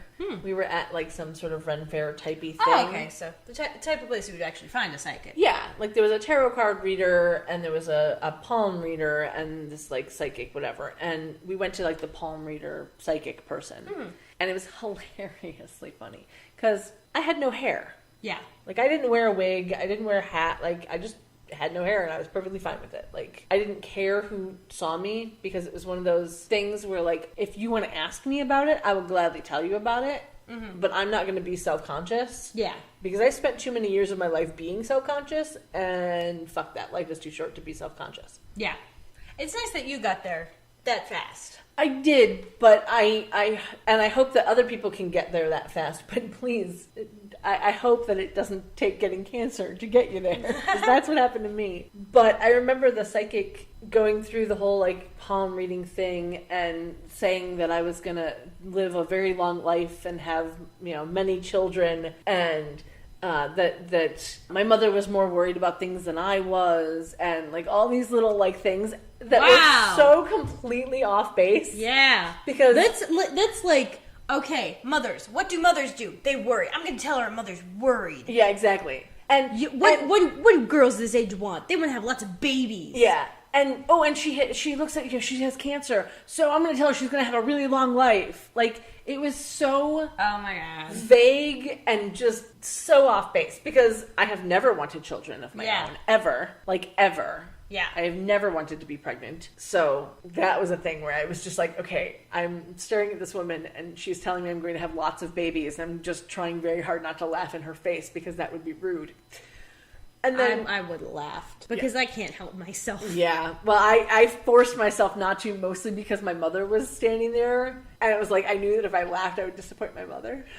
Aww. And I didn't want to disappoint my mother, so I'm like, okay, I'm gonna not laugh. I at don't this know woman. how that feels. Well, we have very different mothers. Yes. Very different mothers. Yes, for instance, mine is now actually literally resting in pieces. Well, Or so I presume. Yeah, well, I can't imagine they keep her intact for long. yeah. Too much science to be done. Anyway. But yeah, it was the most vague, generic reading, Yeah. like, ever. But that only cost me, like, $10. Yeah. So, BB charging 20. But it's a really nice hotel. Yeah, I don't know. It just annoyed me. And I I'm guess. pretty sure she did not set the price. No, I'm sure she didn't. And the she's hotel probably getting, probably like... takes 60%. Yeah, probably. She's probably getting, like, $5. Yeah. Like, I totally get that. But it was still just like, oh, okay, sure, whatever. So then we get Piper coming in, catching Phoebe in the act, and they have a little back and forth about her using her power for personal gain. Busted. Yeah. But I like the little line that Phoebe says of, they didn't hire me because they think I'm a witch. They hired me because they think I'm a psychic. Yeah. Which I thought was very funny. It was a cute little moment. And Phoebe says, you know, nobody would ever look for a real psychic in a hotel bar. Enter sitcom timing. Yeah. And a la convenience, in walks Mark. Yeah. And of course, both Piper and Phoebe can see him. Yeah. Which I love, because they're having like this little argument. Piper's like, of course we can see you, now back off. And it was a funny little moment. Yeah. I like when Piper gets assertive with stuff. Yeah. Especially with random strangers. Yeah. Which is just the Which best. really only happens this early in the series. It really only happens when she's mad at someone. Mm-hmm. Usually with Piper. Or usually with Phoebe. Yeah. Yeah. Well, she might be mad with herself. She could be. Possibly. But yeah, Mark says he's been to every psychic in the city. They're his last chance. Which makes me wonder, how many psychics are in this city? Well, it's San Francisco, so a lot. I guess so. But, like, I want more information on this, you know? Okay, the funny thing is, this is all one day so far. This has all happened in one day. Uh-huh. Not even that long of a day. It's been like, what, 5 hours? Tops? Yeah, it hasn't been very long at all. No. Somehow he's been to every psychic in the city. Granted, he can walk through walls, so that's a lot easier. Very true. Maybe he can't walk through walls, I'm not sure. No, he can, because... Oh, right, yeah. They show him doing the door later, yeah. but he only gets to walk through things when it's convenient. Yeah, because that CGI takes a lot of moolah. It really does. There's a moment later in the episode when I will mention and I will talk about, because there's a continuity. Well, not continuity, but like an error. Continuity error has become like a blanket term now, even for things that aren't like continuity. But we'll get to that when we get to that. Phoebe's boss comes in yelling at her that there's customers waiting, which then Mark says something, and Piper goes, "Excuse me, we're trying to have an argument here." Which again, she's getting some really good lines. I just love the fact that she's looking in Mark's direction, which just confuses the hell out of Phoebe's boss. Yep. Which was great. And then, Phoebe's like, oh, she's leaving, don't worry about it, whatever. And So Piper leaves. Mark follows her. Phoebe sits down at the table and does a real cute head wiggle. Yeah. It was cute. It was silly. It was And it was her definitely, getting like- into character. Yeah, it was a very nice actor choice. I want to know if it was written down like in the script.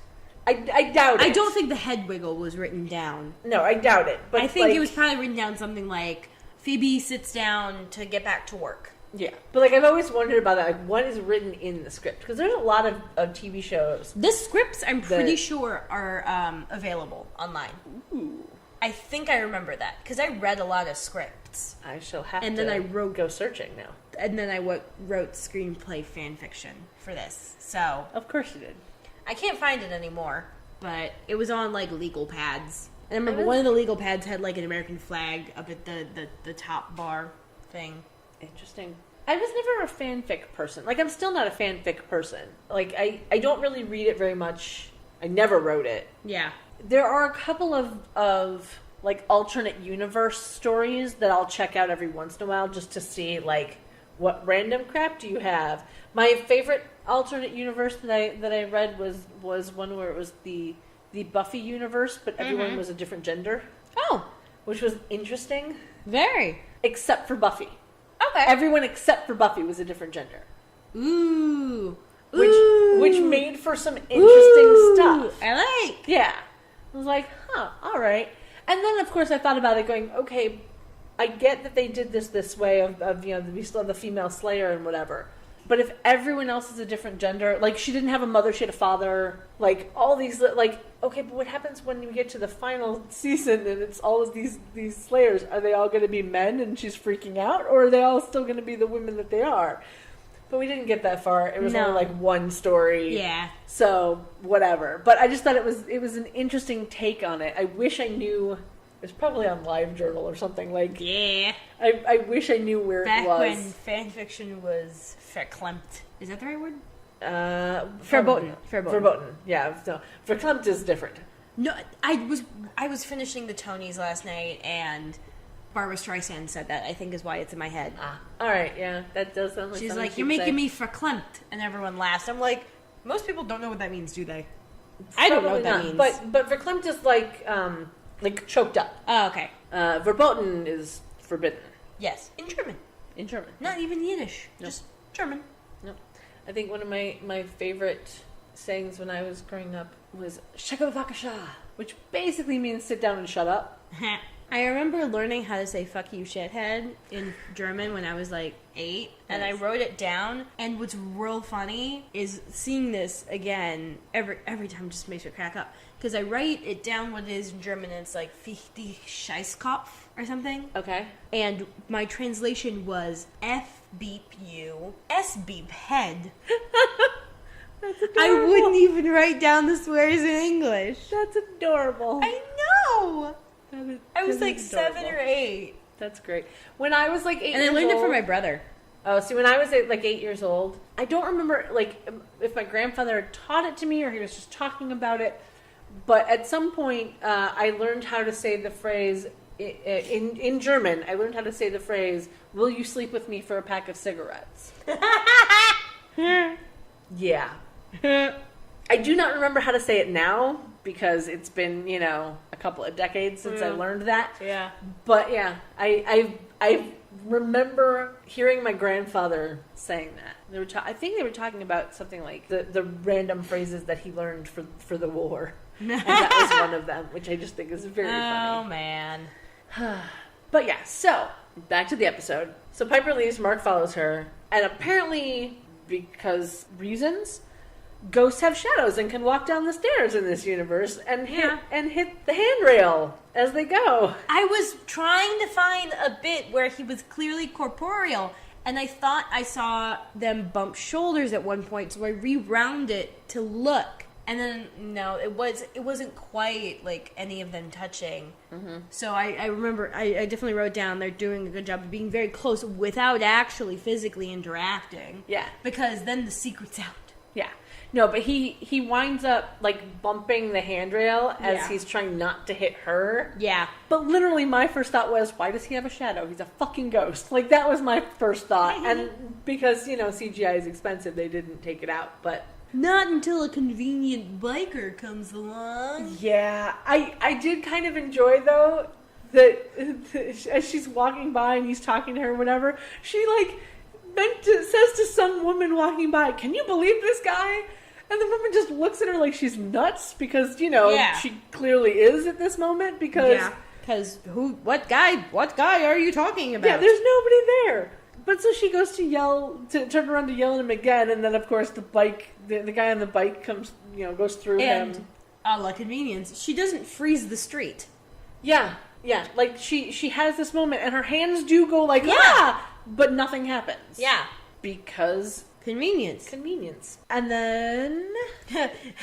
And when the biker goes through him, I just have written, nice opacity shift there. Yeah, I think that was the funniest thing looking at the CGI that they had with the green screen that they had was like his entire body just changes tone. Like they get the lighting wrong. That's the problem. Yeah. The lighting is wrong. Yeah. So you can totally tell. Same thing happens when he peeks in through the door Yeah. later on. It kind of reminds me of that thing in older cartoons where they will only Yes. actively animate the stuff that's about to move. So Yes. you're like, gee, I wonder why part of this wall is drawn differently with a different tone. Yes. I wonder if it's going to move. Oh, look, it fell over. Yes.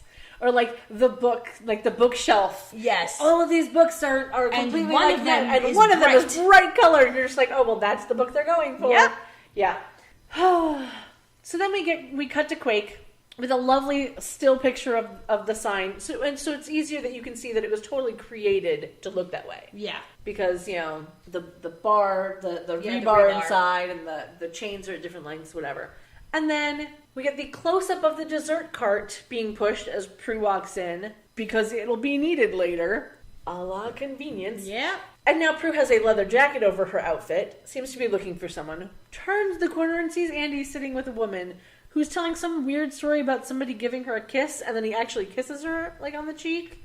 And he doesn't seem to be worried as Prue walks up that she has seen him kiss this woman on the cheek. Doesn't seem to be worried at all. She's introduced as Susan Trudeau, to which Prue goes, Trudeau, sister? You'd know if she was his sister. You totally know. I think at this point she's hoping. Like, it's more of a, please tell me this is a sister I don't know about kind of thing. To Which which I would have accepted, like, cousin.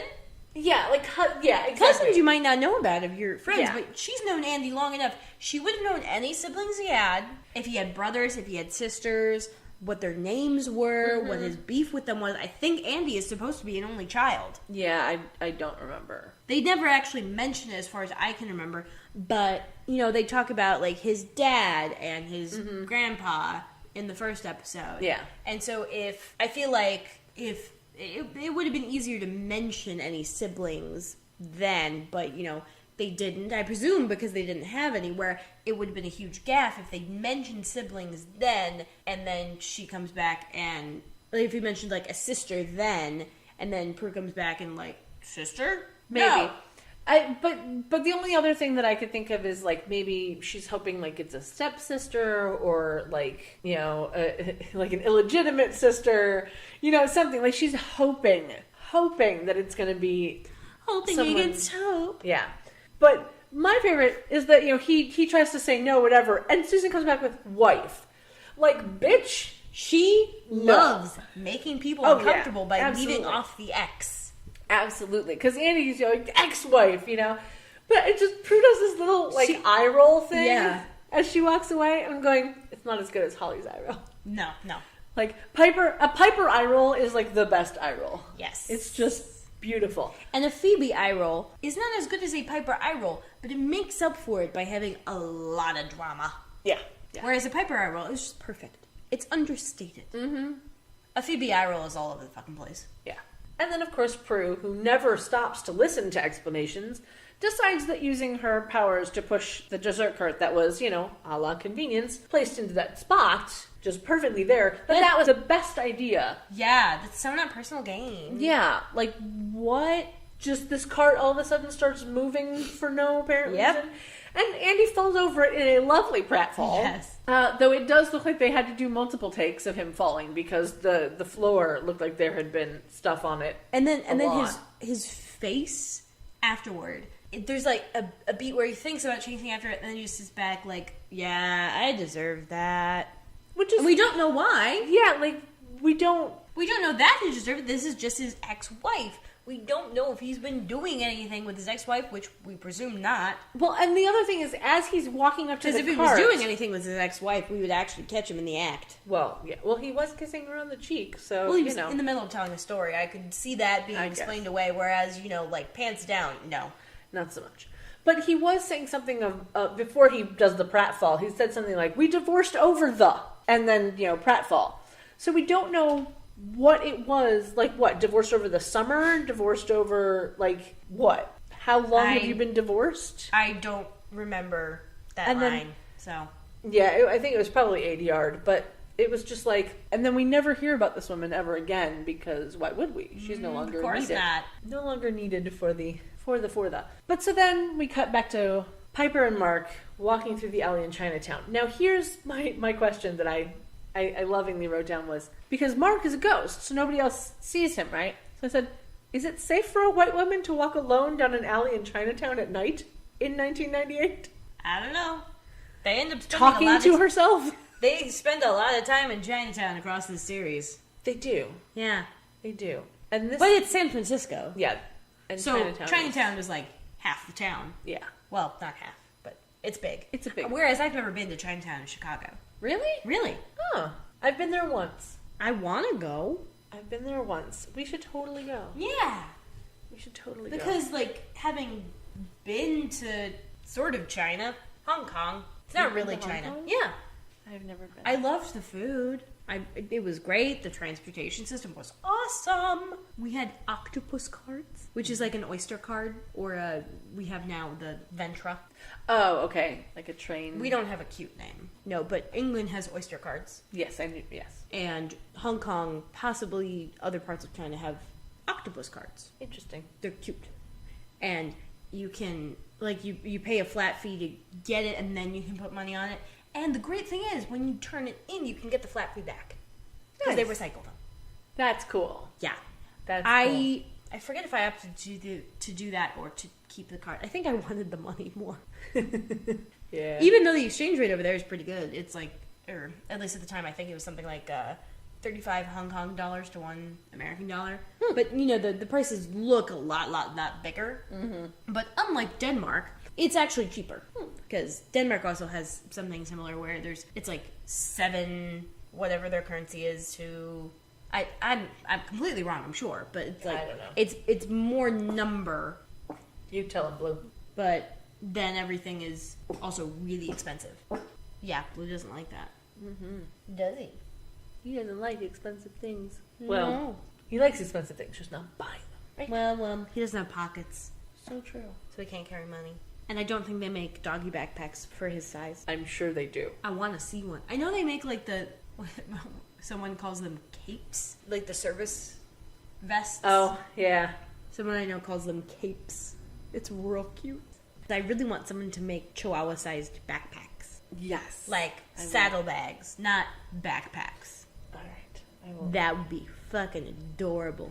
All right. So anyway, so they are walking down the alley, and Mark is telling her about a Chinese myth called Dahui, I think is how he pronounced it. Yeah. Which is apparently when the gates of hell open. And we learn that if the gatekeeper Yama captures Mark's soul before his body is properly buried, he will wind up in hell. We also learn Yama doesn't care if you're good or bad, he just wants your soul. He's hungry. Because as you do, right? Like, Yeah. yeah. The numbers are all that count. Yeah, exactly. As we've learned from Supernatural. Yeah. Supernatural, man. Uh-huh. I have many thoughts on that show. Yeah. We did a little bit of this with my cousin. It's yeah. I have many thoughts on Supernatural. But that's another podcast. Yes it is. That it's really funny now that we're doing this podcast on Charmed. I'm looking at the other like TV shows that I love, going, what other show would I do a podcast for? Supernatural, I could probably do one because I have a lot of thoughts on it. Yeah. But it wouldn't really end up being all that fun. It really wouldn't. Like, I think I would get more frustrated Yeah. because of the show Yeah. than anything else. But I would really like to do a podcast on Leverage Nah. because it's my absolute favorite, I favorite show. haven't seen much of it. Like, I see it occasionally when it comes on the TV. Oh. But We it's might good. do a side I project. like. Yeah, Might do a side project. I'd be happy for to that. watch it. I own all of it on DVD Of course you do. because and it's on Netflix. So that's another one where like I would absolutely like love to be like. My only problem with that is like I know that I would have such a hard time taking notes because I'd get so involved in the show. Yeah, It would take me it's like a little. a It's, week. it's not far enough removed. Yeah. I love the show. Like I get so into the characters and into the show that I think like I would absolutely have to be like I will take a week to watch this show and take notes, and we'd have to record like an entire season of podcasts before I let any of it go live because I would not be able to not take that time to do it because I Yeah. just love the show so much. But we're talking about Charmed right now. Yeah. So let's get back to Charmed. So we see Piper gasp, and then we see the burnt body because, you gasp Yeah. when you see a burnt body. That's, a thing you there's do. body. Yeah. But I want to know why no one has noticed the burnt body all day. Like, does It would nobody have go smelled down? horrible. Yeah, it's like a burning body smells. Okay, even Like- knowing that there was probably like food carts where there would be roasting animals, there's some kind of fuel, there's some kind of accelerant Yeah. on this body that's gonna smell real bad. Yeah. Like, I don't understand, first of all, why nobody smelled it, why nobody sees a blazing fire happening in this alley. Like, why? And then, if you look at the skeleton that's there, why are there still fabric pieces? Why? Why did the clothes not burn completely? Because the prop department has never seen a body that's been completely burned. Yeah, I had a lot of problems with this Yes. moment of like, But it's a fantasy show. It doesn't have to be scientifically accurate. I guess so, but there's a few moments like that where it's just like, why? Why was this a thing that they decided to do? But then, of course, Yama is coming, and Piper tries to get Mark to run. He says it's too late and tries to get her to run, as you do. And instead she freezes Yama. I think this is the first intentional time she does that. But see, again, I don't think it was necessarily intentional because they come up with the line after that where he asks her how she did it. And she goes, "I panic. Well, no, I put no, up both she- hands, and bad things tend to freeze." She knew that was the case, though. Whereas every other time I think we've seen on screen before, it was just she freaks out, the hands go up, and it happens. It wasn't like she intentionally tries to make it happen. She doesn't quite know how it works yet, but she knows hands going up is a factor. Could be. And there's a bad thing is also a factor. So she consciously decides to combine the two and, hey, look, it worked. And that's a good Could be. aspect of exploring your Could be. powers. That'll happen. And Yeah. Prue does it with a dessert cart. Piper does it with a demon from Chinese mythology. But not for very long because, as soon as they start running, but before they make it to the end of the alley, Yama gets unfrozen. I think it's the shortest freeze that we've seen so far. Possibly. Which isn't saying much since we're only No. 4 episodes No, in, but, and then, did you notice, as they were running away, they run past that trash can, and it moves. Oh, did it? It moved! I didn't, no, I actually didn't notice that. And Mark was the closest one to it. So, Interesting. I did not notice that. I don't know if it was his jacket that brushed it or something. It didn't move much, but it moved. Okay. I love that I caught something and you didn't. Yeah, I was too busy being annoyed by how short the freeze was. Yeah. But It's not the big freeze, that's for sure. so true. It's a little freeze. A little freeze. A little freeze. It's a tiny ice pop. Yeah, it's a little icy. Oh. Yeah. Anyway, but so Yama is on the horse with like a lance, like a jouster has, except it has like a spear thing that, on the I'm end of pretty it. sure that looked like something I've seen in a museum that would be in like the Chinese or the Eastern. Yeah, thing. I don't know. It looked kind of like it would be sort of heading toward authentic. I don't know whether or not Yeah, it was. I honestly don't know. Like the helmet reminded me like kind of the Vikings. Like it was horned and spiked. Yeah, and the helmet whatever. was a bit weird for me. I don't know how Chinese that would have actually been. Yeah. But the spear looked, kind of cool to me.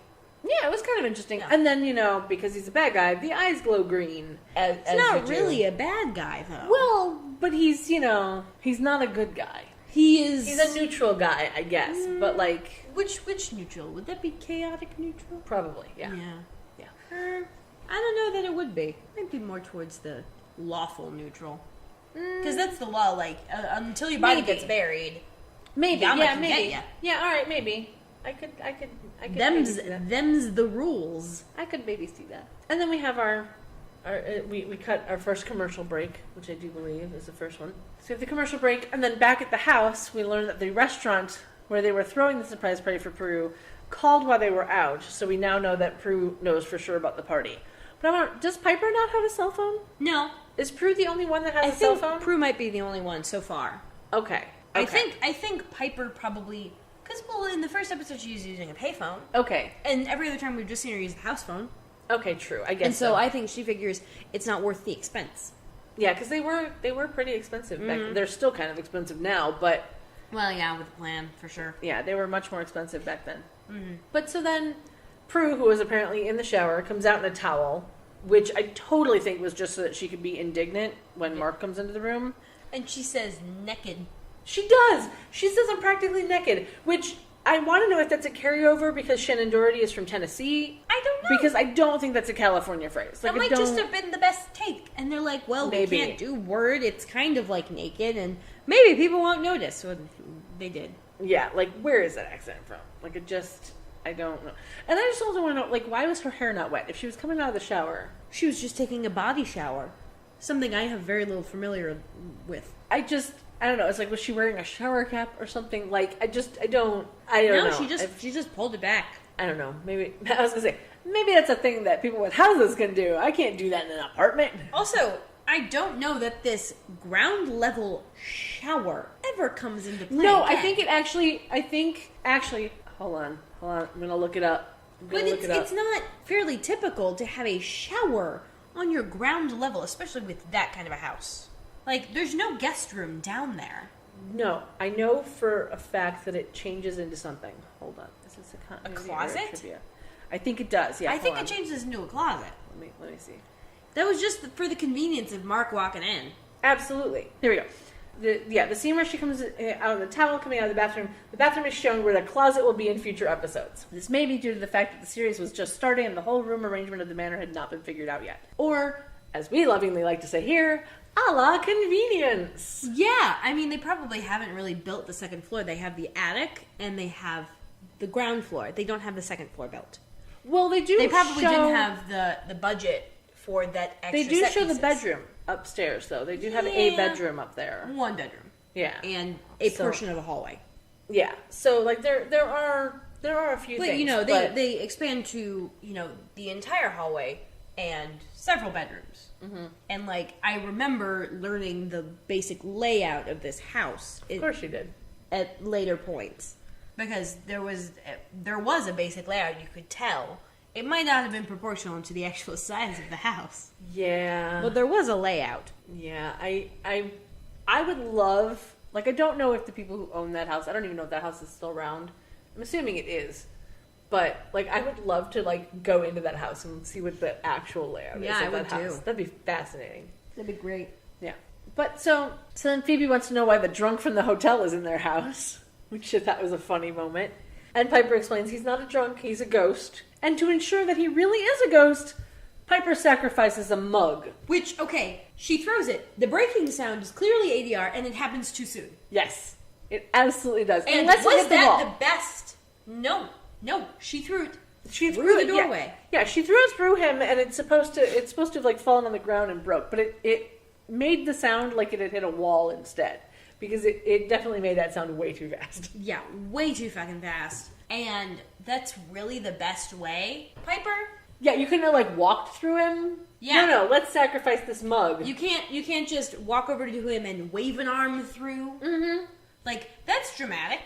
Yeah. It's not a mug, and you didn't have anything in that mug that you were cupping like you had stuff in the mug. Mm-hmm. Another one of those. Yep. But then we cut to the sisters in the kitchen, and again, And Prue's wearing cable knit. I saw I wrote that Prue is in a gray sweater, which looks knit, and black pants. Mm-hmm. And Phoebe is wearing like a cute striped crop top thing and like a gray sweatsuit combo. Yeah. Which was actually kind of cute. Like, okay, I'm not mad at it. It was kind of cute. And Phoebe wants to know how Piper knows that he doesn't belong in hell, to which she says it's because they can see him, so she knows that he's one of the innocents that they have to protect. This is how you know that they didn't know where they were going with this, because later on they can see bad guys. Yeah. Like, It's a ghost. But- Witches can apparently, everyone knows, see see ghosts. Yeah. But I will give it that Piper doesn't know that they can see ghosts Piper- whether or not they're good or bad, because they're new to Yes. this being a witch thing. So 2 episodes I'll ago, give it Piper there. did all of that reading of the book. Yeah. So clearly, she knows what their purpose as witches is. Mm-hmm. And they must protect innocence, which that word comes back a lot in this series. It does. So much. It does. There's a lot of words that if we were to try and keep count or have like a drinking game, we would be dead. Yeah. It would be bad. Though I do think it's cute because Prue, ever the pragmatic one, goes, how are they supposed to protect him if he's already dead? Which I totally get that. That totally makes sense. Of like, he's already dead. How is this happening? What are we supposed to do? And Piper explains, of course, about him needing a proper burial. And then we learn, Prue says that they should call the cops, and we learn that Piper already has, apparently. Yeah. And she's giving the cops time to talk to Mark's mom before She must have she found goes. a payphone in Chinatown.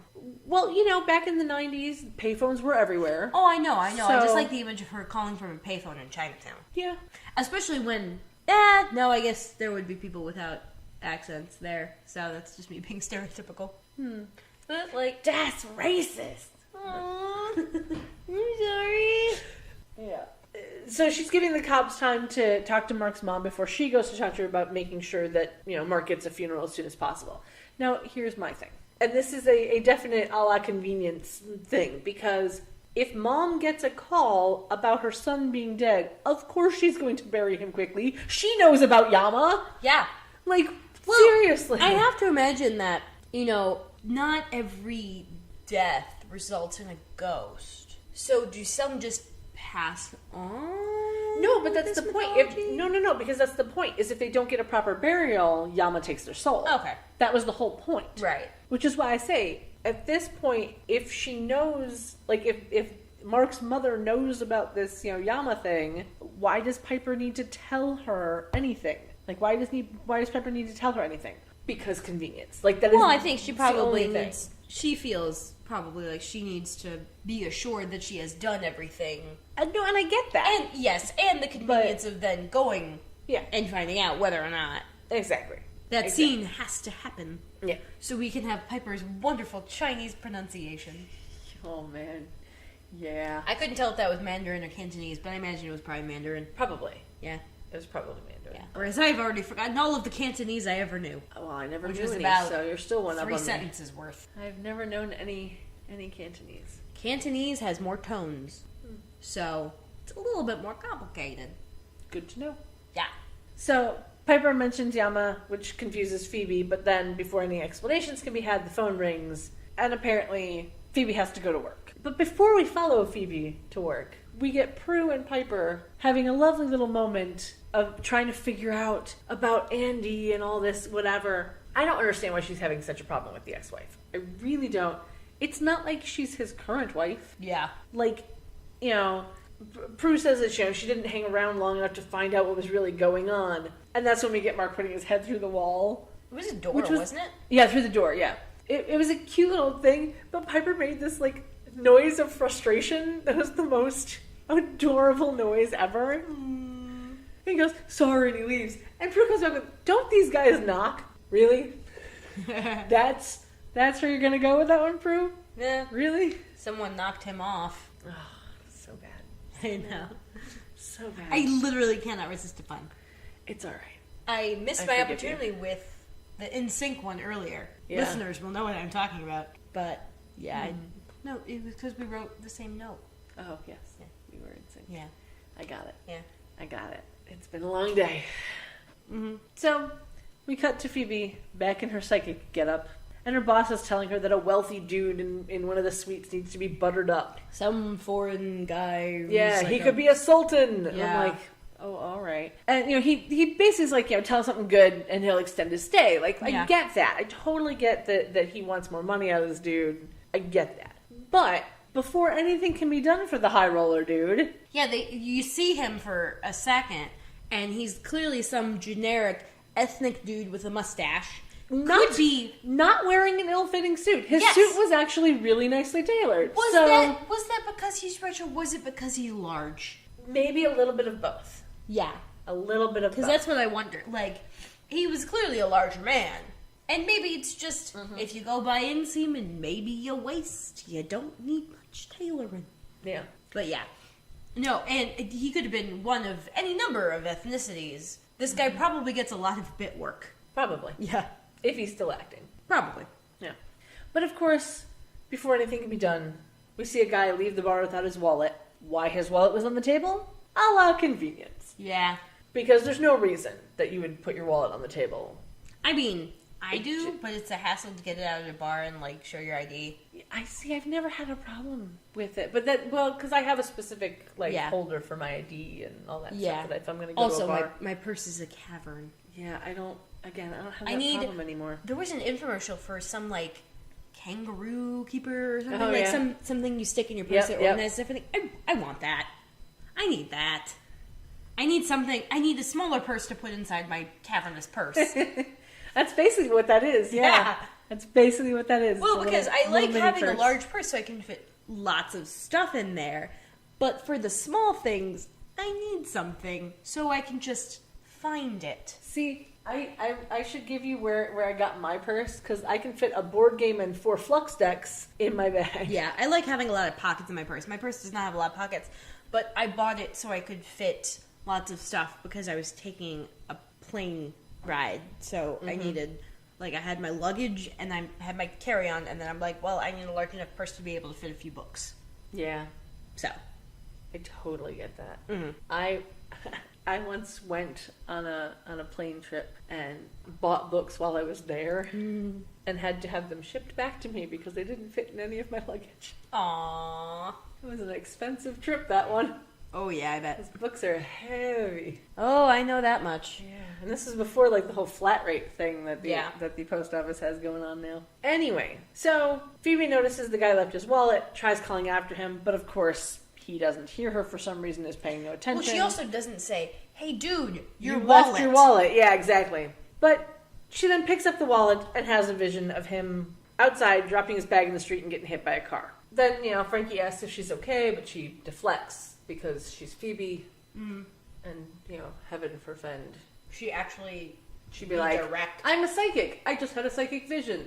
He thinks she's a psychic. Why? Phoebe, okay, her personality is very direct in general. For some reason, in this episode, she cannot actually get a message across. At all. Yeah. It's not, and she doesn't consider her wording. When she wants to get a direct message across to Prue, she understands what the subtext of what Prue is angry about is.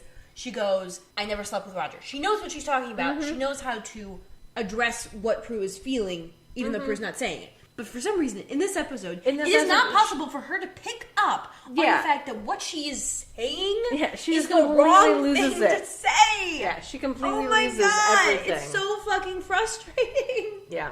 Yep. Oh, I hated it. Yep. But we'll get to that when we get to that, because... Yeah.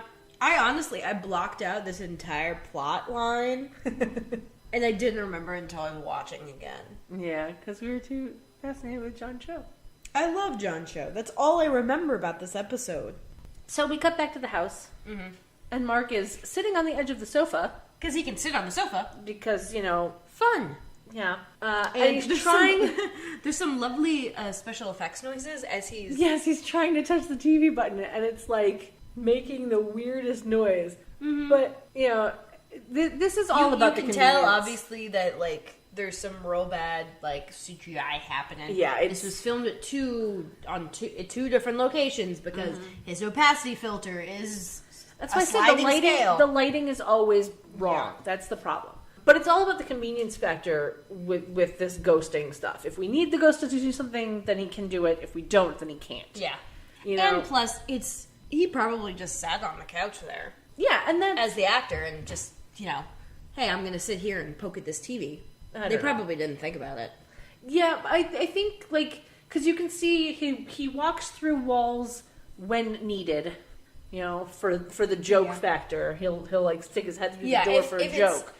But I don't know that he's ever in a shot with another person where that the ghost thing happens, and it's probably just a convenient thing for the shooting. Like it's always on the screen is always on him, just him, when that kind of CGI thing happens. Yeah, it's never on him and someone else because that would mean having to film the two people at a different time.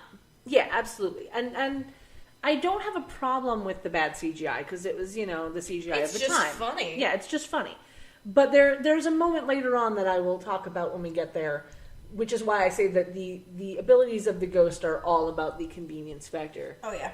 Because Speaking of ghosts, this was a little bit of a ghost ripoff. Yeah, Just a little bit. Just more like an homage. Yeah, homage. Though, so we have him trying to poke the TV, and Piper comes in with blankets because that's what you do when you have company. Yeah, It's really sweet. It was so cute. But I like the little moment between them that shows their relationship changing. Yeah. When she goes, do ghosts sleep? He goes, I don't even get cold anymore. I was like, all right, got it. But then he goes off on like this weird like tangent. Well, not weird, but like goes off on this little tangent of all the things that are starting to hit him now that he's dead, like all the things he's gonna miss and whatever. And we learned that his father died and his mother taught him to cook, and he went into molecular biology at Stanford instead of being a chef. And oh boy, him talking about food. Mm-hmm. Big turn on for Pipes. Yes, we have learned this from the Yes, pilot. I believe what I wrote was Piper can talk about food all night because it makes her horny. Yep, absolutely. But I like how he comes back with, well, I can talk about it forever. Yeah, that's because you're dead, motherfucker. Yeah.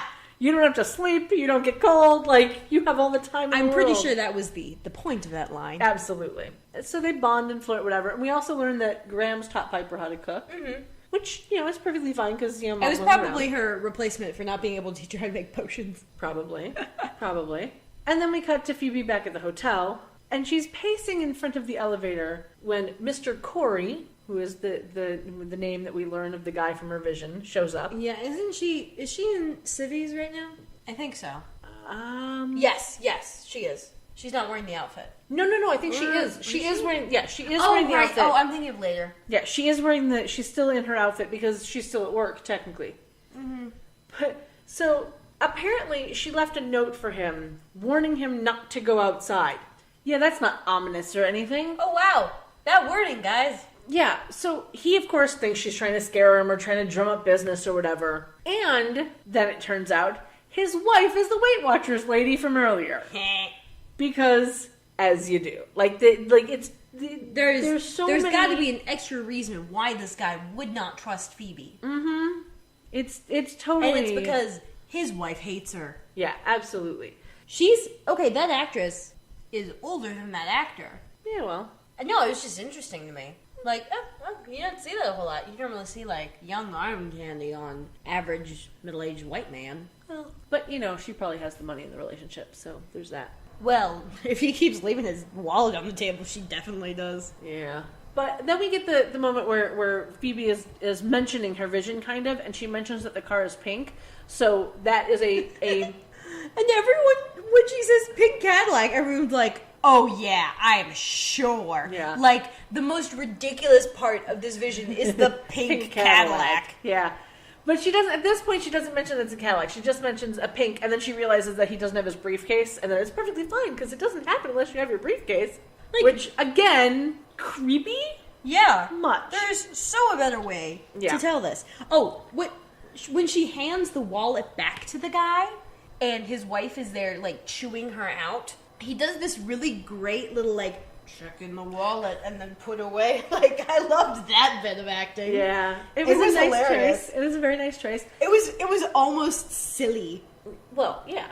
Because at this point, he's trying to figure out, is she trying to, scam on me or whatever, so maybe she stole my money. Yeah. You know, though I do think it's interesting because this is the moment when we realize that while we see her visions in black and white, she is seeing them in color. Like it is. Yeah, it that's is- interesting. Yeah. So it's I like that they're giving us this little moment so that we know that we're just seeing it stylized, so we know it's a vision. Yeah, because a lot of times, like, she'll be able to smell something, or you Yeah. know, it'll other things that you wouldn't be able to discern from just a visual. Yeah, so I like the way that they did that, and with that, just that little mention of being hit by a pink car, like, oh, okay, now we know that she's definitely seeing things in color. But of course, then he threatens to call hotel security as the elevator doors close. Like, first of all, she works there. Yeah, Who is security going to believe? Oh, wait. yeah. They'll believe them because Hollywood and Well, hotel craziness and... well, also, I mean, businessman, businesswoman versus hotel psychic. Yeah, I guess. I don't know. The whole thing is a little weird for me. But then we cut back to Buckland because can't stay in one place too long. Yeah, this plot device was very telegraphed with Andy behind the door. Yeah. The moment of them showing Yeah, the Andy way behind the that door it's- and her the just way that walking it's past shot. without seeing him. Yeah. That you know that that's going to come back at some point and it's going to be a bad guy. Oh yeah. And it's going to be bad. Like, yeah. I there's believe. no- What did I write? Oh, Andy is creeper plus keeper. Yes. Yeah. That's cute. I like it. But yeah, so she walks in and we see a very large bouquet of flowers on her desk. Oh yeah, very large, It's very a nice. pretty arrangement. Yeah. Not nearly enough It's roses clearly for just being an meant- apology bouquet, Yeah. but you know. It's clearly meant to be an expensive bouquet. Yes. I do like the little moment where Prue goes, you of all people should know that bribery is a crime. It's not. Which, Not unless you're an elected official. but it was a cute moment. It was. Like, it was that little, like, and then he goes, is an apology a crime? Or whatever. It was just like, oh, Andy. Oh man. So they have a tense argument, supposedly because Andy didn't tell Prue about the ex-wife, but Andy can tell that Prue's hiding secrets. Yes, she's being a hypocrite. Yeah, absolutely. But, you know, that's her middle name, is hypocrite, because, I mean, yeah. And then we cut back to Piper, who is showing up at Mark's mom's house, wearing a cute little black sweater with little white dots all over it. Aw. And then again, just, you know, a little black top with blue trim and black pants. I'm glad that you keep track of all the I wardrobe do. stuff, because I sure as hell don't. I do. I write them down because, especially like until, I said... until we get to a cable knit hoodie pocket. Yes. Oh my god. The reason I think for me the reason that I keep going back to the clothing is because like how many times do they switch outfits in a day? Like I can go thank you, Blue. I can go through one outfit in a day and be perfectly fine with my day. Yeah. Like Sometimes I can go through one outfit in 2 days. Yeah. If I'm not leaving the house. Yeah, absolutely. Or if I'm not seeing the same people I was seeing yesterday. I totally do that too.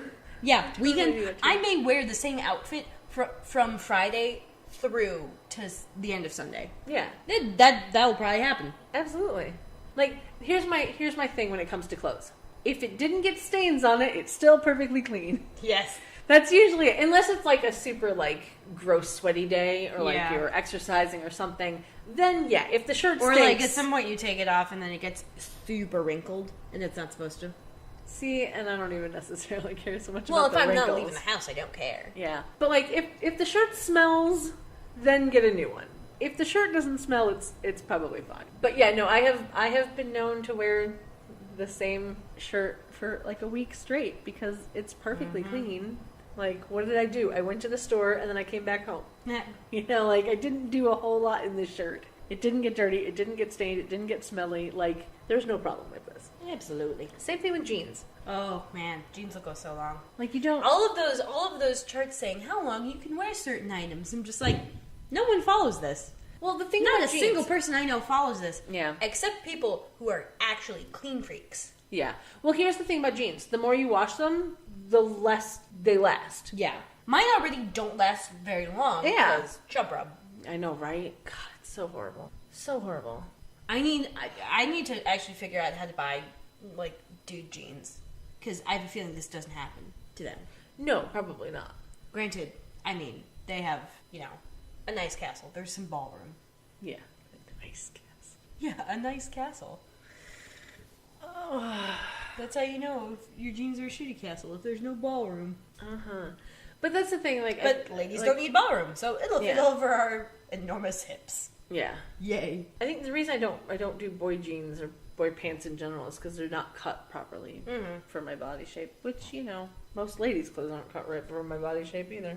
But that's neither here nor there. No, it's everywhere. It is. Anyway, back to the show. Yes. So Mark thinks that if Piper speaks to his mom in Chinese, that she'll trust her. So we get a bit of back and As forth. long as she doesn't get the pronunciation wrong. Yeah. We get a bit of back and forth with Mark saying something and Piper trying not to butcher it. Oh, trying so hard. Yeah. But what I want to know, is his mother's name Berlitz? I don't know what that 'Cause- was. Like, that doesn't sound like a Chinese name. It doesn't sound like Chinese at all. But that's why I'm saying I think it might be her name is Berlitz. That would be funky. Yeah, like I don't... It's the only thing I can think of, because even when the subtitles came up... The only thing I would ever have considered this to be, I never considered it to be her name. I always thought it was like a code word. Like, say this and... Maybe. I don't know. But, like, I think that's... It's their safe word. Maybe. But I think that's the only thing I could think of, is that it was possibly her name. And then we find out that, you know, Mom doesn't know that Mark is dead because, oops. And of course, Piper being Piper doesn't have the heart And to then they tell her. immediately switch into English. Well, because when Piper realizes, Yeah. she's like, oh crap, you haven't heard from him. And then we, you know, well, but now Mom trusts her because she spoke a bit of Chinese, apparently. I did like the subtle camera showing us where Mark should be standing, even though he's not there. Yeah. It was a nice little mom POV. Yeah. It was cute. Well, it was also... I'm pretty sure that was the same angle where Piper would glance to him. They just like, hey, let's do one shot where he's not there so we can use that to show he's not there. Yes, correct, Blue. It sneezes.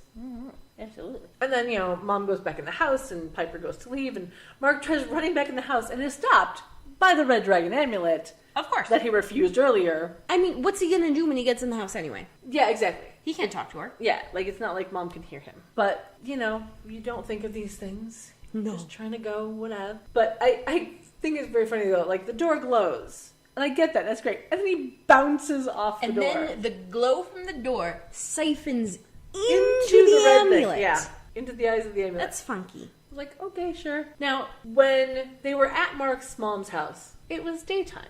We cut back to the house, and it's dark out. Why? Like, where did those hours go? What happened in those hours? No idea. And now we get Prue wearing a gray plaid shirt over a tan top with, like, white trim, and I think it's black pants, possibly a skirt. Don't know, we don't really see it for very long. And Phoebe is now in a very low-cut, Yep. purplish gray top. Cleavage. Black pants and these like wedge sandals that were kind of cute. I don't know. man. And this like green plaid headband. I'm like, who is picking these color combos? The 90s. Yeah, I don't get it. But so Prue is cleaning the island stovetop. Oh, with her kind of half pulled back. Yeah, which I just thought was funny. I wrote down, I was like, look at those marigolds. Because whenever I think about cleaning anything, I picture those bright yellow rubber gloves. Like Oh, it's just a thing. Oh, I thought you actually meant flowers. Nope. The brand name of those rubber gloves is Marigolds. At least it was back in the day. I don't know if Marigolds are still a brand now. But whenever I think of those bright yellow gloves, that's all I can think of is the Marigolds. Yeah. So Phoebe's like, man trouble? And Prue's like, I don't want to talk about it. And then, because Phoebe doesn't want to talk about what's happening with her stuff, she grabs her own pair of Marigolds and starts to help clean. To which, you know, that worries / concerns Prue Yeah. of, you never clean and you'll talk about anything. She will. Like, She will babble it's so about her true. psychic powers to a man Anyone who is will interviewing listen. her for a job. Yeah, to anyone that will listen. To her father, who she is not sure she can trust. Yeah. But then, finally, Phoebe mentions the vision, and Prue tries to figure out how to help her. And this is when we learn that the bar is named the Hotel Neptune. And then we get this little moment where I think it's cute that, you know, Phoebe didn't want Prue to know where she was working or what she was doing because she's afraid that Prue's going to yell at her. But Prue's just like, well, you have to protect this guy no matter what. Like, oh, okay, all right. But this is where I was a little confused. Phoebe says that she waited until he went to sleep and broke a key off in his door so How he's does safe that until work? morning. How would that even work?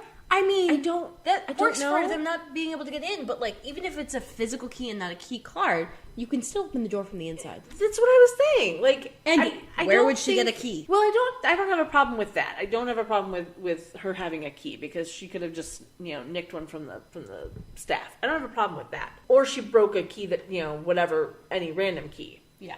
I don't have a problem with that. My question was truly breaking a key off in the lock on the outside of the knob, like the outside knob of a door, does not stop it from being opened from the inside. Correct. I don't get it. But then she realizes that Prue isn't getting mad at her. And Prue's like, you were trying to do something good. Which was a nice little... It was out of character, Moment. but in like It was- a nice, more character-y growth way. Yeah. There was a lot of character growth in this episode. Yeah. Not necessarily in a good way, but a lot of character growth in this episode. Yeah. And then Piper and Mark walk in. Oh, wait, wasn't there a line Phoebe said about, how do you tell a guy he's gonna die? Not the way you told him. Yeah. Maybe say, hey, I'm a psychic, and I had a vision of you and a pink Cadillac, and I think you should really watch yourself from crossing the street. Yeah. Like, you say it that's in a a way to nice do it. way, as opposed to if you go outside, you'll die. Yeah. That's not... That's extremely alarmist, and that's not going to do what you want it to do, which is save him. That's going to make him very scared, and he's not going to know why he shouldn't go outside. Exactly. Yeah, there's a lot of things that she does where you're just like, really? Oh, all right. So yeah, so Piper and Mark walk in, and they turn on the news to find that his body has been found. And Mark thinks, everything's over now, it's going to be fine. What he forgot that I didn't is that the guy who killed him put a ring on his finger. He was in shock, though. He Yeah. just died. So, of course, the body is identified as the guy who killed him, which we find is Tony Wong, the head of the Chinatown Triad. And then Phoebe gets a vision of Tony Wong loading a gun, so we know that he's still alive. Oh, yeah. And this is where we get a continuity thing. She says she sees a sign that would identify where he is, and asks for a pen. She writes it down in the palm of her hand. She writes something in Chinese, which apparently translates to Wuhan Imports, as you do, which we're told is a warehouse in Chinatown. But the insert shows that the writing is clearly on her hand, and the distance shot shows there is nothing written on her hand. Also, she has really good calligraphy for a white girl. Yeah. Like, also, the fact that she knew, like, it was not written vertically, it was written horizontally, and she knew to write it vertically. Yeah. Which, was it written in the right order horizontally for the way she wrote it vertically? Probably not. Probably not. Probably 'Cause not, they read 'cause- right to left. Yeah, and they read right to left, up to down, like they're Yeah. depending on how it's written. Yeah, it's columns. Yeah, like depending on how it's written, it depends on how you read it, Yeah. what it actually translates So, to. if it was written right, and she wrote that down, I'm pretty sure that's how she did it. She read it left to right, and then wrote it vertically. yeah, So that would not have been the right thing. yeah. So there, like I said, there's a lot that happens in this episode. Where you're just like, all right, But the character strokes of whoever wrote that on her hand were nice. yeah, they did a good job. Yeah. Whoever was on like the B crew, Yeah, you know. it looked like the right order of strokes, too, for the characters. I honestly don't know. I mean, I don't know much, but it looked like it was done correctly, Yeah, as opposed to just facsimiled. yeah. And then we cut to Piper and Mark walking into what I'm assuming is Wuhan Imports. Yes. And Piper's holding a paper in her hand, and Mark thinks that whatever we're about to do is a bad idea, and like I know it's coming, and I think it's hilarious. And then we have Piper's outfit is a brown shirt with dark brown pants and a tan jacket, and I'm going, what is with the color scheme that is happening right now? I don't know. No idea. But she's changed clothing again! Yeah, exactly. Like this is so many clothing changes in a day. But I do have to say that there was a cute moment of Mark seeing the red dragon amulet on the door, and he goes, "I can't go in." So She Piper, just ever the smart one, just takes it and off drops and on the throws it floor. Never mind. Like, seriously, dude. But I think this is the Low-tech, non-magic solutions is the Piper way. absolutely. And I like it reminded me of all those posts you see about like muggles at Hogwarts and the shit they'd get up to and Yeah. innovations they'd make. Like, can't we just take a gun and shoot Voldemort? Like that kind of shit. yeah. Thinking was the- outside the box. What was the one of the clicker pen Oh, as opposed to quills? But Yeah. that was cute. yeah. But we do get a cute little moment again between them where we're getting their relationship a little bit more, where he asks if she's scared, and she goes, terrified. Trust me, that's a good thing. Yeah. Which was a cute moment. Like, yes, that's she's- absolutely a good thing. It's cute between them, and it's cute for her because she's realizing She's learning. the aspects of. This is only the second time she's intentionally using her powers, and this time she's actually got a plan with it. Yeah. And like we see her do this kind of thing a lot in the rest of the series. Yeah. And it's definitely, like, she's learning how her powers work, Yeah. and so she's fairly certain that it will actually work when she goes to do it. So that's nice. Well, I mean, it helps that they pull guns. Yeah, absolutely. Pipes know like the guns. So this is another little thing. She opens the door, freezes the bad guys, and Tony Wong, a la convenience, has his hands in such a way that she can put the paper in them and it stays upright. It looked like he was about to do some kind of comedy routine. Yeah, it was- with his like, "What are you doing up here?" Yeah, it was absolutely but we need Now- your hands to be in a certain position, so we Now- need you to do this. And Future episodes, I'm pretty sure she freezes people and repositions them. oh, I honestly don't Like, remember. repositions their body parts. But just the hand positioning, it was so comedic. Yeah, it was definitely like they had to figure out the best way for him to like place his hands so that they could make it work. But so the paper in bright like all caps is Tony Wong found dead. Which, there's no photo. Exactly. I found that interesting, because, you know... Well, they wouldn't have with these put- kinds... It's front page. Yeah, but they wouldn't They're have put the photo generally... of- Well, they put a photo of him. Yeah, well, they weren't going to put a photo of a burnt corpse. Oh, no, of course not. But I don't Even know. when as fake looking as that. Yeah, but I think like the only thing I can think of why her freezing time is so short in this episode is because of convenience. Like, Yeah. it's all for the timing of what they need. And 'Cause she gets the maybe picture just before sometimes unfreeze. they get... The way they do it, sometimes it seems like any alteration to the state of the room or whatever can sometimes trigger it, because like a couple with the episodes ago cake? where Daryl walked into the kitchen Oh yeah, and then everything started up again. yeah, could be. Whereas Prue leaving the kitchen didn't do anything, but witches don't freeze, so Yeah, moot. yeah. I mean, I guess so, but again, But it's the flash, it's convenience. Yeah. Like it's it's all about the convenience factor of when we need things to happen. Because she gets the picture just before he unfreezes. They and go then running. she runs off like, no. Yeah. Well, okay, so here's the thing, right? So they run outside and get into the car. Why as is the your guys car come in. parked there? How is it legal Yeah. to park there?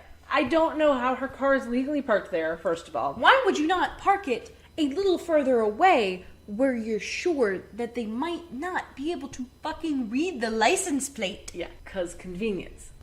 It's all about the convenience, because we have to figure out how the bad guys find out where she is later. Of course. So, a la convenience. It is the phrase of the show.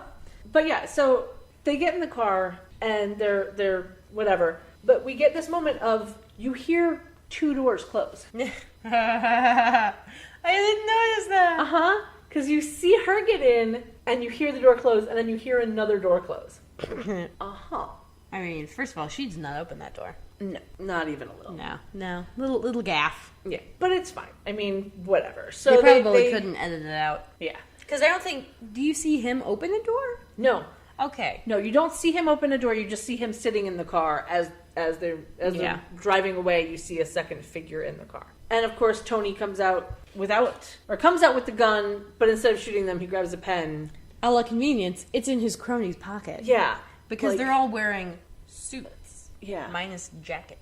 Yeah, I don't know, but I want to know, like, what's he gonna do with that number? Like, he's faked his own death. Who is he gonna call to get that number? Like, I mean, I assume I there's just- some way people in positions of, like, crime bossiness can get someone to look up something. I guess so. I don't know. Someone Someone owes someone a favor, I'm sure. probably, and he probably has, people in the police station or whatever. That's his He's cronies, got people whatever. in low and high places. Yeah, it was just weird because like I understand that he's going to get their address from that and he'll show up again later. Yeah. but like I don't understand how he's actually going to get that information. Yeah. But then we get a commercial break and we cut to Piper outside the police station. Did she go to a 1 hour photo? She had to have. It's the only thing I can think of. She had to have gone to like a 1 hour I find photo. that really funny because, like, you would get this developed and presumably the person working on it would see it and be like, huh? Like, It's the only photo. what? They wouldn't have had the kiosk, like the touchscreen kiosk, where you could just literally print out a couple of photos. Yeah, no, that didn't come out for Years. for years. At least Years. a decade. Yeah. At least a decade, because I don't think those came out until like 2009 or 10. Like I those- don't remember. Those haven't been around for very long. I don't actually remember getting any photos developed since the 1 hour photo died. Yeah, I still have a film camera that I got at Walgreens. It was one of those free film for life type Aw. cameras, which I think is Can very you still funny. get free film for it? I have no idea. I haven't tried, but Well, it said I for kind life. of want to. It says for life. It does. So I would assume that that's a lifetime warranty, baby. Yeah. That holds. Yeah. I really badly want to just take some random pictures and go get it developed. Do it. I might. Do it. I might. We'll see. But yeah, so apparently Piper has slipped the photo into Andy's paperwork, and Mark says the funniest line of, "My afterlife is in the hands of a cop named Andy," which I just thought was funny. Like, what is wrong with the name Andy? Why is this a problem?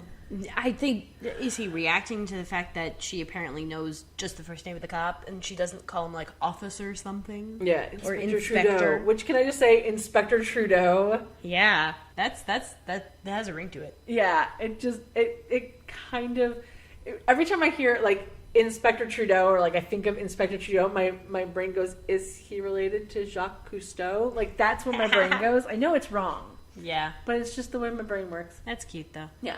And then they do like a little bit of chatter and flirting outside the police station, which seemed to be completely ADR'd, because Oh, everything that's outside Yep. seems to be ADR'd. And Piper is standing there just long enough for Andy to see her as she shows up, or as he shows up. And this is the moment when I noticed the insane ratio aspect between the DVD and Netflix, because I turned on both because I wanted the captions from Netflix, and like everything on the DVD is slightly squished just a little bit. And everything on Netflix is like really stretched out. I took pictures. I'm sure you did. Hold on, Blue. I apologize. I took pictures. Oh, he's just gonna lay his head on the Okay, table. good. I took pictures because I'm crazy. Of course. But like, you can tell very much with her. Oh yeah, that with- is the DVD. That's the DVD, and that's Netflix. Yeah. But then we also get DVD, Netflix. Like, it's not as predominant with his head Well, because the as it aspect is with her yeah. legs. Yeah. But like, The aspect ratio is just so different. it's crazy. Well, because also, I feel like that aspect ratio is why they say the camera adds 10 pounds. Because you're fucking stretching it sideways. Yeah, yeah. It was kind of nuts. Yeah, but she's holding open the door, which is, I think, why Yeah. Andy notices her. Yeah, absolutely. She's holding open the passenger door that she absolutely doesn't need to. But she's doing so because it'll be funny in a minute. Yeah. You know. And because it's polite. Well, yeah. She doesn't want to remind him he's a ghost. Yeah, I don't know. So Andy walks up and is like, talking to yourself, huh? And she goes, oh, it's an old habit. I do it all the time. And he comes up with the best line. I wrote that down. My mom used to call it an interesting conversations with an interesting person. Yep. Like, oh, Andy. Yeah. Your mom was humoring you, sweetheart. Like, Uh-huh. totally. And then, you know, they have a conversation about his messing up with Prue, and she keeps forgetting that he can't see Mark. And this gives Andy another wonderful little acting moment of, like, there's something these girls are hiding from me, and I better find out soon. Kind of like Yeah. that look on his face. But after a few seconds of chat, he hugs her and leaves. And Mark is like, you're so sweet. I want to take you someplace, blah, blah. And once again, she opens the passenger door, okay? And here's where we get the moment, right? First of all, he's a ghost, so he shouldn't need her to open the door. Because he didn't need her to open the door when they were running away from the bad guys. Nope. Even though they made the sound of the door closing. Yeah. But also, when he gets in the car, his weight shakes the car. Yep. I'm like, really? How did they not notice this? Like, Yeah. It's just... I mean, granted, what can they do about that? they could have not. They could have not shown the car at all. Yeah, they could have just had her get in the car and then he's next to her. You know, have her walk around the car, get in the car. Have a convenient little, like, camera move Yeah. where it shows her getting into the car and then And then they suddenly pan he's there. over and he's there. Exactly. Yeah. And it would have been no CGI needed and Yeah. no bad no like bad, you know, continuity craziness. But so now we cut back to the hotel and Phoebe is now in a white tank top, black knit hoodie and jeans. Yep. And she's still trying badly to help save this guy. He thinks she's trying to shake him down for money, and she says she's just trying to save his life. She gets the vision again, and then yells after, "If you walk out that door, you're a dead man," which is never the right thing to say in any situation. Baby. Yeah. He tries to get the guy who's like on the phone or something to call security, which I think is funny. And then he goes outside, and just as her vision went, he drops the briefcase in the street just as the car is coming, which kind of makes it a self-fulfilling prophecy. I mean, Yeah. her trying to help him is what makes it happen. I mean, it's the only thing that makes sense. Yeah. But Phoebe gets outside, down the stairs, and into the street just in time to jump on him and save him. She moves almost as fast as that man's wife. Yeah. Who happens to be there to see if he's okay, even though she was nowhere around just a second ago. But, you know, And then she has A the la great little convenience. line. that'll be $20. Tip not included. Like, so it was a shakedown then, huh? I think she was just fed up. Well, She's yeah. like, what can I say to really get this guy's guffet? What the fuck is Get that the phrase? goat? Get the goat. Yeah, get the the guy's guy's goat. goat? What's a guffet? I have don't no even idea. know. I don't know, but I like it. Yep. I like it a lot. But, you know, she walks away before any money changes hands, so you know that it's just like a little, kind of like, I'm going to be bitchy to you because you were bitchy to me kind of thing. And then we cut back to Chinatown, and now we're in Mark's place. Yeah. And Piper is impressed that he has a book by Camus, which I literally had to write down that it was pronounced Camus, even though it's spelled Camus. Yeah. I have no idea who Camus is. Neither do I. I am not a book person when it's... Well, I am a book person, but not like that kind of book. And again, we get different songs on DVD versus Netflix. Oh, did you check? Yeah. Okay. We I get- asked the question, like, is this the original song? Because it didn't sound out of place. Yeah. It is, on the DVD, is a Paula Cole song Yeah. called Hush, Hush, Hush. Yeah. I don't know what Netflix played because I didn't pay attention. I wasn't watching Netflix with sound. I was watching Netflix for Right. captions. I literally had Netflix and the DVD playing at the same time, but Netflix was on mute just so I could get the captions Yeah. for things that I was missing. It's the only thing I dislike about the DVDs is I Yeah. don't get my captions. But yeah, so it's a different song there because rights for songs is a thing that Netflix apparently could not or was not willing to pay the money for. So it's all right. It happens. It makes me sad. I know. We'll get to the last one in a bit. So Mark gets Piper to grab a box from atop the bookshelf, which is when you can see how short she really is because she had to like tippy-toe to get it. know. And we find that this box contains his grandfather's recipes that his dad translated when he was born. If you translated them, why are they all still in Chinese? No. She pulls out one in Chinese and then pulls out another one in English, and it's Oh, the same. okay. It's like the I same didn't thing. notice Yeah. that. But he says they've been serving them in his family's restaurant for decades, and he wants her to have them because why wouldn't you let your mother have these things? Like, why is... Well, he's an only child. It's I the know. end of the line. I guess so. You might as but- well give them to someone who appreciates food and talking about food all night long. Yes, absolutely. All night long. But yes, he wants her to use them for Prue's surprise party because apparently we learned earlier that the 'cause restaurant basically Peking canceled duck on them. cooks that fast Yeah, well, and is great for a surprise party. yeah. That's what I want to know, like what all the recipes were, because we only see one of them. Yeah. But we get the first time of the birthdays are important speech, that it's important for them to all celebrate their birthdays. Birthdays are important to my birthday's coming up. And speaking of excited about it. birthdays, we cut back to the manor Yes, Prue is watching TV. in Phoebe's room. Yeah, well, maybe her room is the only one that I don't know. has a TV. I don't know. But here's where their clothing comes into play, right? So Prue is now wearing this like brown leopard print top thing. How many wardrobe changes And is this? yeah, and like silky pants with like a small little flower pattern, like brown silky pants. Phoebe's still in the same outfit she was in the hotel. That's fine. Okay.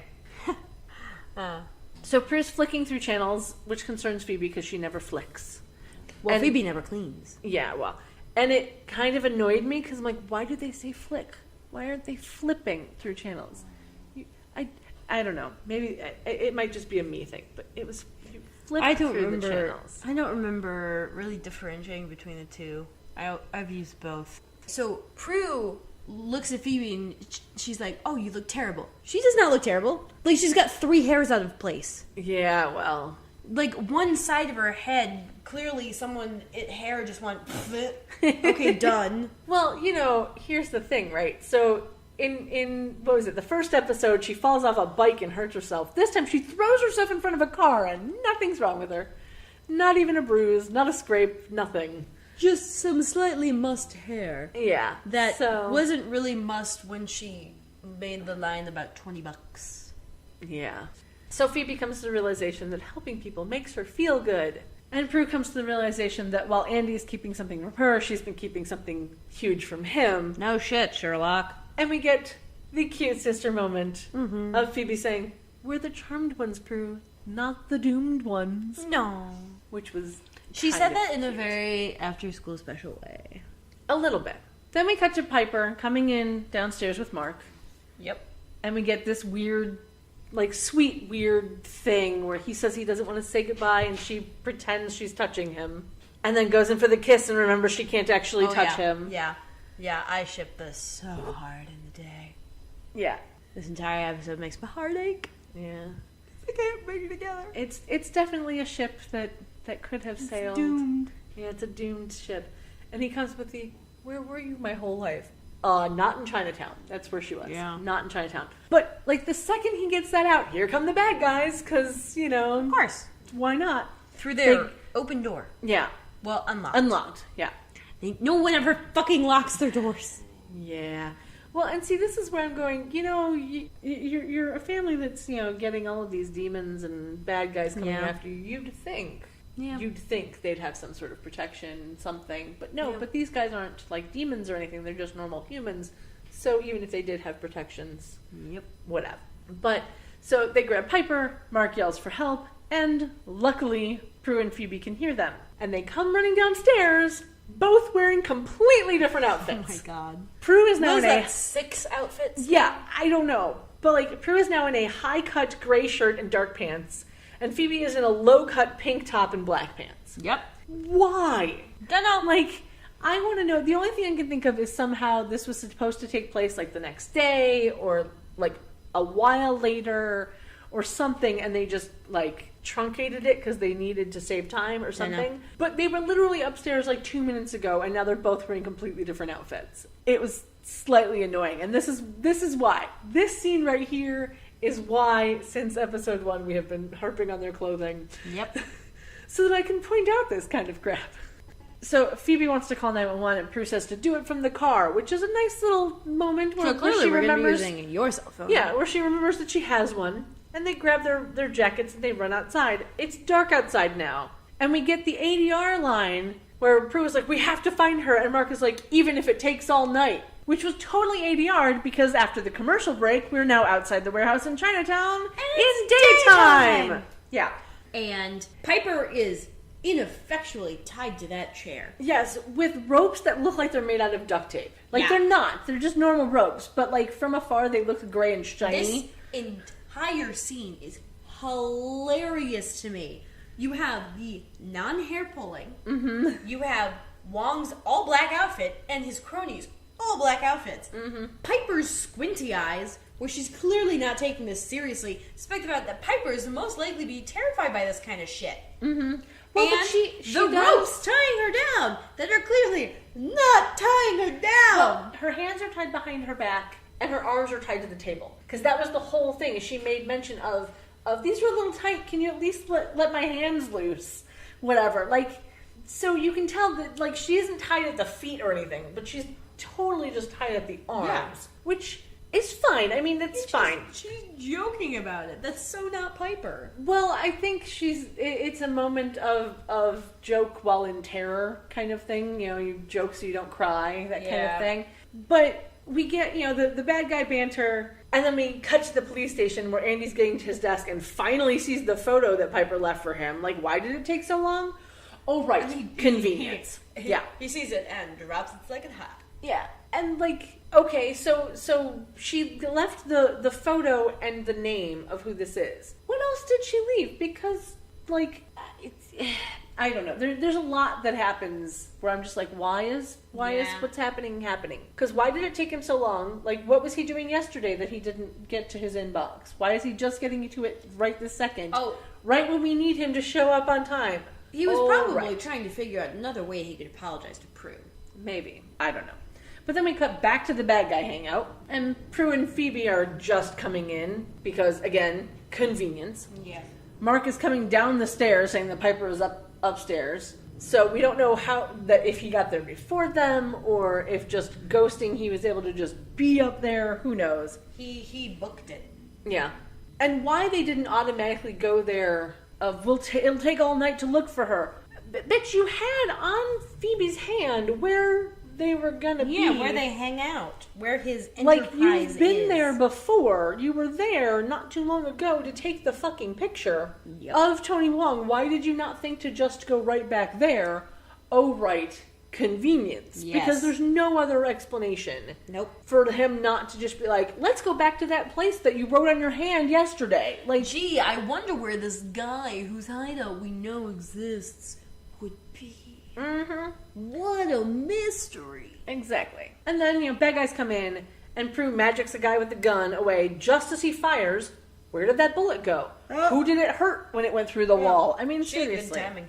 Yeah. And then back upstairs, Tony starts to untie Piper and orders his men to shoot anyone who comes through the door. But of course, Prue magics open the door and smacks into the guys, startling them. So Tony goes to shoot her, but now, a la convenience, Piper's hands are untied. And she has the best timing. Yeah, freezes him just as the bullet is leaving the gun. Luckily for Prue, who would have totally gotten shot, but she does this moment where She's just fascinated yeah, by like she how the leans bullet- into where the bullet is so that if Piper's powers unfreeze at the most inopportune time, Yeah. she'd have gotten a bullet in the face. Yep. So, Prue thanks Piper and then goes over to help Phoebe get the rest of the rope off her. And Tony unfreezes. The bullet breaks some sort of Chinese dragony statue thing. I don't know. Urn, I don't know, it was like a dragon Artifact something or other. something or Yeah, it was a dragon something or other. And Tony freaks out because Prue is no longer in front of him, and rightfully so. I Yeah. mean, They're I all would behind freak him. out. Yeah, I would totally freak out. I think it's not the first time someone's noticed that someone moved after a freeze. But I think it's the first time someone freaked out about it and didn't just write it off. Because the other time was Andy Yeah, in and the kitchen. yeah, but yeah, so he gets up, or no, he wonders who they are. Who are you? As you do. Who are you? Yeah, as you do. And then Prue magics him out the door, and he goes falling down the stairs. Yep. But he immediately gets up and runs outside, just as the cops get there. A la convenience. Whoa. Andy just found the name, and so he just found out where to find Tony Wong. Yeah, I think we need to get merch with a la convenience on it. Yes. It has to be a thing. Yeah. Because it's totally the catchphrase. Uh-huh. It is. And then Andy shoots him dead, and the sisters are up on the balcony looking down. And Only they have... within sight of the cops. Well, yeah, but only if they look up. No one ever looks up. No one ever looks up. And Piper says she's never seen anyone killed before. And we get Jeremy? Javna? I mean humans. It's the first one that didn't have a J name. Yeah, that too. That is kind of funny. But it makes me wonder. Well, also, About these other guys. the way they were killed, one exploded, and one had the life sucked out of him and turned to ash and blew away in a mysterious wind. Mm-hmm. So, she's really never seen anyone killed before. Very true. But but it made me wonder about these guys. How was Jeremy's disappearance treated? Because didn't he work for the Yeah. Chronicle? Did no one report him missing from Oh, work? right, Chronicle. With the paper that Phoebe gets her job Yeah. search out of. Okay. Yeah. So, consistency there. Yeah. Though the paper that the Tony Wong is dead thing was actually the Herald. Oh, wow. Yeah. But, did nobody report Jeremy missing from work? Apparently not. Just he disappeared, nobody cares? Okay, fine. He might And have what magicked about- his way into the credentials and just used it and never True. published anything. Very true. And then, what about Stefan? He's apparently famous. Yeah, wasn't his disappearance, like, I understand that he was a bad guy, I totally get that. But he was supposed to be a famous photographer, right? Like, did he just go down as a missing person now? Like I understand that he turned out to be the bad guy and the cops know him as the bad guy. But, like, Yeah. do we have no explanation at all? They might just still be searching for him. Maybe. Like, case closed, but suspect not apprehended. Well, then it wouldn't be case closed, but yeah. True. But, like, he just turns into, like, a cold case because, like, Yeah. we know nothing, like, I don't know. It just made me think about it, but especially it made me think about Jeremy of, like, did nobody miss him at work? Like, I don't know. No. It's like he was on TV as part of the Chronicle people, so I don't know. Whatever. So Prue's like, we need to get out of here before Andy sees us. As you do. Yeah. So Tony, now dead, becomes a ghost. He sees his dead body on the ground and runs away. A la Ghost. Yeah. And the girls and Mark are making their way down the fire escape as Tony comes around the corner. And they see each other. And Tony and Mark have a lovely little moment of Tony's like, but you're dead. And Mark's like, yeah, so are you. I was like, Welcome to the all club. right, absolutely. And then, Yama shows up because Yama's gotta right? show up. Yeah. Piper tries to get Mark to get out of there, but of course he doesn't. Instead, he grabs Tony with the best comeback ever. Make a wish, you bastard! And throws him into Yama's spear. Yep. With lovely 90s CGI. Yep. It was great. And then Yama turns to Mark because he doesn't care if you're good or bad. He wants your soul. But Piper runs in front of him and tries to appeal to what? His sense of humanity? Like, I don't understand why he's a good man. He doesn't belong with you. And then, like, her sister's standing up in front of Mark makes him back down and disappear. Like, I don't understand how that works. I really don't. He probably just can't hurt living people. No matter if they can see him or not. Maybe. I don't know. It's probably just, it's just like a, he can't, like, sure, he can materialize anywhere. But once he's materialized, he can't dematerialize that fast. Yeah. I don't know. It sounded like a Bill Clinton impression. Weird. Okay. I don't know. I just thought it was a little odd. Yeah. It's probably some cosmic reason where this is a living person that I cannot stab, so I cannot stab through them to get to my target. All right, I'll allow Which, it. okay, so the whole deal is, until you're properly buried, Yama can take you. To what? Hell? Which I don't think they necessarily have in Chinese mythology. Yeah, I don't know. They've, And I don't understand why, because there's why like, Yama would there want is- good there is souls a- in hell there is- anyway, but... Or maybe they do. I can't remember. I remember it was in a class I took once where, like, that's why, like, China's direct translation is the middle, like, middle country or middle land, basically, because it's Don't in know. between heaven and the below or whatever. Like limbo? I don't know. It's just like there's below the land and there's above the land, and there's the middle where we live. Okay. So, Don't know. But then we cut to Mark's funeral. yeah. We cut to Mark's funeral, and this is where the DVD plays the song that you love, Yes. Sand and Water, by, And- what is it, Beth Nielsen Chapman? Mm-hmm. I don't know what Netflix went with. Not but that. Yeah, I will let you talk about it because I know nothing. I was looking forward to this song so much. Like, I got a bunch of the sound, like, I tracked down a lot of the music that I liked from this show originally, and this was one of the things. So I tracked down the album, and I got it from the library, and I downloaded it, and I did this with a lot of the music. So I very vividly remember this episode when listening to that song, and the fact that it was no longer that song pissed me off so much. Oh my god. I'm sorry. Though it does make me wonder how they're going to do things later when we get P3 and, like, bands are actually show up. I already know of at least one instance where during the time the show was on air and in reruns they had to change a song. That's just weird. I think it's season 3 or 4. Okay. I don't know. We'll find out because Yeah. we're gonna keep up with. But yeah, there's an instance where the differences original here. song fit very well with what was happening on screen, and the newer song didn't. All right. Well, It happens. licensing rights. Yeah. Are Plus, it was a also thing. like the majority of what I watched ended up being on TNT anyway, so probably TNT didn't have the rights to air that Yeah, probably. or something. I don't know how it works. Yeah. Like I said, licensing rights are a thing. So anyway, So we're at Mark's funeral, and Mark is speaking to his mom, even though she can't hear him. And then he goes over to the girls who are standing nearby the coffin. Now, I want to know why they're standing there. Like, especially since Mark's going to talk to them, and they're going to look like crazy people randomly saying things into thin air. Yeah. I won't.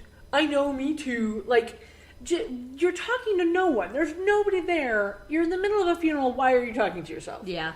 Like, This it's is the time before Bluetooth earpieces. Yeah. And then Mark does the little hand thing that Piper did to him earlier. And then another ghost shows up. Who is this man looking awkward like it's his job? Yeah. In another ill-fitting suit. Oh my god! And an ill-fitting suit of the same era. Yeah. Where, granted, this man is young enough that he would have died years ago. Yeah. Because we find out that it's his dad, it's Mark's dad, that has come to usher him into the afterlife. Mm-hmm. But, like, seriously, I do not understand why ill-fitting suits is a thing. I know I keep harping on it, Wardrobe? but Like, if they're only there, like, it's just cheaper to get a suit that can fit multiple people. I guess so, but I mean, I don't know. yeah. I don't know. But anyway, so Mark says goodbye and then walks over to his dad, and they walk away, arms over shoulders. And It goes into disappear. slow-mo, and they fade out Yeah, via opacity filter. yeah, because that's how you do that apparently. And then we have a cute sister moment. Hashtag CSM. Yep. CSM incoming. Piper starts crying because as you do. Yeah, And Holly Phoebe is a comfort good her. crier. She really is. And Phoebe comforts her. And Piper's like, leave it to me to fall for a dead guy. To which Phoebe comes with it's an improvement. At least he wasn't a warlock. Which is legitimately the exact words that I said as I was watching it. And I had to rewind and be like, did she just say it as I said it? Yes, she did. Okay. Yep. And then we cut back to the house, and we get a better look at their dresses. Where Prue's in a little black dress with spaghetti straps and a high slit. She likes her high slits. Mm-hmm. Piper's in a V-neck black dress with embroidered patterned sleeves. Yep. Which is kind of cute. And Phoebe's in like a dark wine-colored dress with like a detailed trim, and she keeps her jacket on. Like, she starts to unbutton it but doesn't take it off. But I want to know, how many jackets do these ladies have? As many as they need. Because, like, seriously, this is like jacket number, like, 4, 5? Like, Well, you remember that bag that Phoebe brought from New York? it was full of jackets. No, it was bigger on the inside. Oh, it was a TARDIS bag, or a bag of Yeah. holding. Okay. Yep. Yeah, it's a bag of holding. Bag of holding. Got it. But yeah. So then, as they're walking in and they're getting their coats off and whatever, Prue says she thinks they should have the party after all. And Piper's really happy about that because they turn the corner and everyone yells surprise. The lights weren't even off. Yeah, the lights Prue were would on. have seen at least some of them, Well, even from the angle. She just wasn't apparently looking. yeah. Like she would have seen had she, I don't know, looked in the mirror like she did with the Book of Shadows, the other episode. Yeah. She absolutely would have seen them. And who are all these people? Yeah, we don't know any of them. Well, we know one of them. Well, we know Andy. Yeah. We see Andy being among the guests and All You these know, strange Prue people seems a little happy who they about have that, a which is nice. lot of friends, which I don't have that many friends to invite to a birthday party. no, neither do I. Not all that could make it. Yeah. I don't know. But so Piper is happy that she actually surprised Prue because, she never gets to surprise her. And Prue is actually happy with the surprise, which is nice. Yeah. And then Phoebe gives her a present and says, it's actually paid for, which made me laugh.